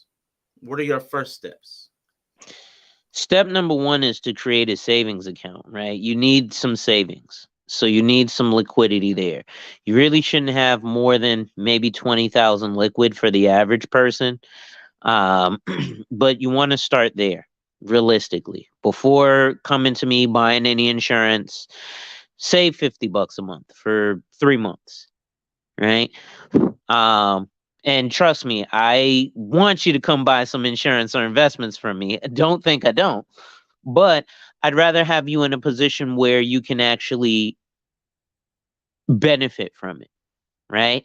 Because a client who benefits from me is like the best commercial in the world. I have people who I've done business with on YouTube who will run around these YouTube streets and be like, y'all need to go see Alonzo. So I don't mind actually setting you up with the proper thing. So you want to initially implement a savings plan. But another step is to actually consult a financial advisor and do a discovery meeting or a fact-finding session with them. This is where they'll be gathering your pertinent information. They're going to find out, how much money you make a year, what you spend per month on bills, da da da da. Because the whole idea of insurance is to identify and protect your lifestyle, right? So again, regular person, right, with regular money, right? We're not talking Kanye West. We're talking regular folks like you and I, right? Are the first thing you want to do, baby steps, is start saving some money, right? Just a savings account that you're not touching. Then from there, you actually do want to look into getting some life insurance. And the younger you get it, the better. The younger you are, the better it is for you to get a permanent life insurance policy. Now, notice I didn't say whole life because I'm not a fan of traditional whole life. I'm a fan of investment grade whole life, which is that index universal life that we talk about, or that you Googled, where it shows that it's a tax shelter, right? Um, and you want to set it up so that you're properly funding it. So again, a lot of financial advisors, and especially when they sell insurance like I do, we work on 100% commission. So I could do a bunch of work with you, put in the application, and still not get paid because the insurance company declines you, like they do to me, right? So you'll also have a lot of agents who don't want to set these policies up so that they are cash rich for you, unless you're doing like Waka Flocka and you're pumping $2 million into it. Because what happens is, so legally you can ask any financial advisor, and you should ask any financial advisor, including myself or anyone else that you decide to use, a couple of questions. First question is, how do you get paid? Right? So you'll have some advisors who are fee only, like JT the Pocket Watcher. He does not collect a commission because he does not sell you an insurance or a security. Security being an investment. Then you'll get people like myself who I am fee based. What that means is I charge a fee. It's a very cheap fee comparatively. Most financial advisors charge you $2,500 for a one-time sit. I only charge $300, right? Which is probably why I'm not getting a bunch of people sitting with me, because it's too cheap. They like, nah. Well, but then again, the demographic I'm trying to break into, it's wildly expensive. They're like, what am I paying $300 for? I'm like, bro, go to Fidelity. They'll charge you $2,500 off the rip. So trust me, I'm saving you a whole bunch here. But I charge a fee, plus I get a commission from placing business. So if you buy an insurance, an investment, or a retirement account from me, I do get paid a commission from the company. Some are commission only, meaning they will not charge you a fee. However, when and if you place business with them, they get paid a commission from the carrier or the company, whether that's an investment slash security, an insurance, or a retirement account. Okay. So that's one question you'll want to ask before you have the appointment with the advisor. The next question actually you'll want to ask is, what are you able to offer me?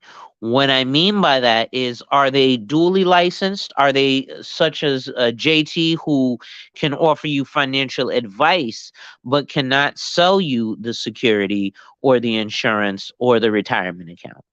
Or someone like myself who can sell you the insurance or the security or the retirement account, and also technically advise you on it, right? Or are they only able to sell securities? Because a lot of quote unquote financial advisors do not have their insurance license, so they're not a full-fledged financial advisor, because all they can sell is securities. They can't sell variable insurance or variable annuities, right? They can sell you some mutual fund, or some you know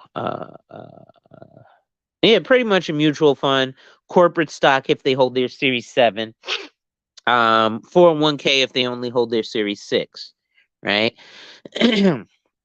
So those are two major questions you really just want to have knocked out.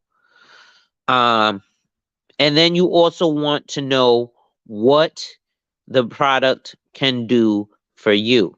So you, especially when we're looking at life insurance, when you're sitting down with a financial advisor, you want to have an idea of what you want your life insurance to do for you.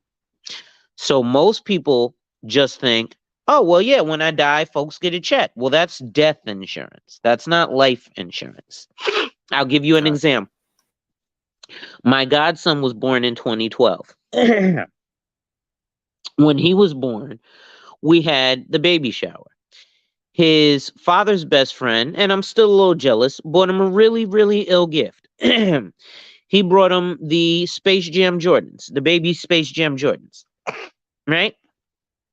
Tough gift, right? So he said, listen, I'm going to go first because I know I got the expensivest gift and the flyest gift. So I don't even want to, shit on nobody else's gift. So I'm going to go first.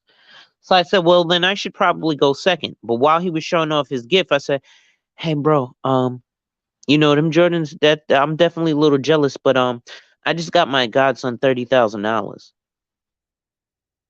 How many pairs of Jordans do you think he could buy with that? Yeah, that's a good Now, flex. That's flex. it's not the full $30,000 as of today. It is a $30,000 death benefit. However, wealthy people insure one life at least 7 times. So, my godson, I paid $9.10 a month for this policy. So, over the course of the last 10 years, I've paid $1,200 out of my own pocket for a $30,000 death benefit and cash value. If I look at the cash values today, with that $1,200 over the course of the past 10 years that I've come out of my pocket, do you know the access that this young boy has to liquid cash right now is about $4,000? That's not bad. So where is the flex? Hold up. I turned $1,200 into 4 bands. Right? Actually, I turned $9.10 into 4 bands because I paid it over the course of 10 years. You see what I'm saying? So it's a It's a flex. couple of cups of coffee. Yeah. This is 2 cups of coffee. Right? And all Yeah. I got to do is that a month, Yep. That's super $9.10. reasonable. That's super reasonable. So we can flex real easy by having our kids insured young. So there is Ariel Investments and I think Harlem Investments. I think there's only 2. Yeah. But I am actually part of a Black-owned IMO, which is Independent Marketing Organization. So that's another thing. You want to ask the representative that you're working with. Sorry, Knowledge is a motherfucker. Dirty Meta said this is confusing. I'm sticking to Dogecoin. Dirty. What's up, Dirty? What's I'm up, done man? with you, Dirty. Saying everybody that came in, I didn't greet. Sorry, I know we was chatting earlier, man. But the hello, OG. Let's talk about Black Life, Dawn. Everybody's coming because I didn't greet names today because I was on one. But man, I do want to say, Alonzo Hall, appreciate you. I did drop your link in the chat and a video Thank because you. OG Patrice asked specifically about you to ask the difference between term and permanent life, and I saw that you already did a video on that. So I dropped that in the chat as well if anybody wants to scroll up. But I do want to move off the insurance, man. We getting ready to Yeah, I'm close out, man. sorry. You want now you cool? No, you ain't got to apologize for anything. That was useful. It was productive. It was beneficial, and that's information that we need in these conversations, as opposed to some of the things that we like to come back to, whether it be submission or broke dusty dudes or whatever we end up talking about. That's actually useful and could possibly set somebody up for wellness, like you said, like generational wealth. That kind of knowledge could compound if we pass on that information as opposed to a lot of the disinformation we're doing. So I thank you for bringing a fresh perspective to this stream, because it started with me being bothered. So now I'm even wondering if I'm going to even address the other stuff, because like I typically do a lot of psychology stuff. I know that's beneficial. It's helped me in my life. The insurance I know can help.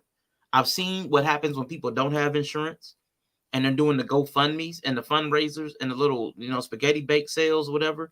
I've seen all of that, and I don't ever want that to be my life. So I'll have to look into what it takes, because I haven't looked into what is it? I know you talked about death versus life events, but even still, I haven't even really looked into what it takes to bury somebody.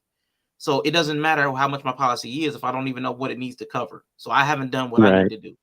So, so you've put a different seed into my head, and I thank you for that, for sure. But any last words? And any last words, my guy? I appreciate you, man. Seriously. You know my thing, man. Wipe ass, work in progress every day and see success. And when people challenge you, they don't challenge you to challenge you, but yes, wipe ass, work in progress every day and see success. Right? I did that intentionally because a real grind is not something that's easy, and we don't like to wipe ass, right? We know the CNAs who got to wipe ass, but it's something that I got that from, getting it out the mud, right? So wipe ass, work in progress every day and see success. And remember, folks, when people challenge you, they don't challenge you to challenge you, but they challenge you to challenge you. Accept the challenge. I like it, man. See, came through with the bars, the mic drop, man. I like Alonzo Hall, the all-star advisor, man. Definitely appreciate you. Dropped gems today. You shifted the entire energy, man. So I thank you for being the star that you are, man. Thank you so much. No doubt. I'm gonna continue watching from the clouds, boss. Yeah, wipe ass. I love it. Work in progress every day and see success. Yo, I love it. Yella, man, are you streaming today on Twitch or the Tube? You want to tell people where to find you, when to find you today? Probably about to go live in a few minutes, play some music, and play some Madden. So when you ready, I'm ducking the Madden, man. I might have to try it. Let me try it. Let me get my I'm gonna eat. I'm gonna do my little daily quester in Fortnite, and then I'll try to meet you in Madden. But any last words, my guy? Any last words? I mean, shit, if you finna get on some Fortnite, that's cool too. Well, yeah, probably in about 20 minutes. Probably about 20 minutes. 20 minutes then. 20 minutes then, shit. I'm gonna be live in about 20 minutes then. Me and Rashawn probably run some Fortnite or whatever. I'll probably go live with him, but pull up on me. Yeah, that's what's up. Any last words? Anything? Shit, I meant every word I said today. Cool. Peace, y'all. Y'all, remember, if you ain't take anything else away from this conversation, remember to wipe ass. That was beautiful. That chef's kiss to that. My God, that was better than anything I could have said, anything I could have hoped to have said. Wipe ass, work in progress every day and see success. Man, that was good, man. That was good. Dan Neek and Unsolid Performance, wipe ass. I love it. Yeah, this turned out great. I started out a little tight, but I'm loose now. I feel good. And I don't even know if I'm gonna address any of the other stuff, man. I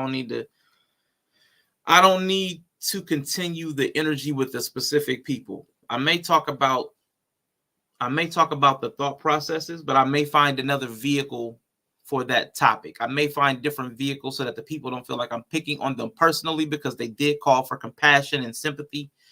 I can be soft and gentle by finding somebody else to use as the example. So if I do bring it up, I may find another way. Because again, there's so much more important things in the stuff we end up landing on and sticking on.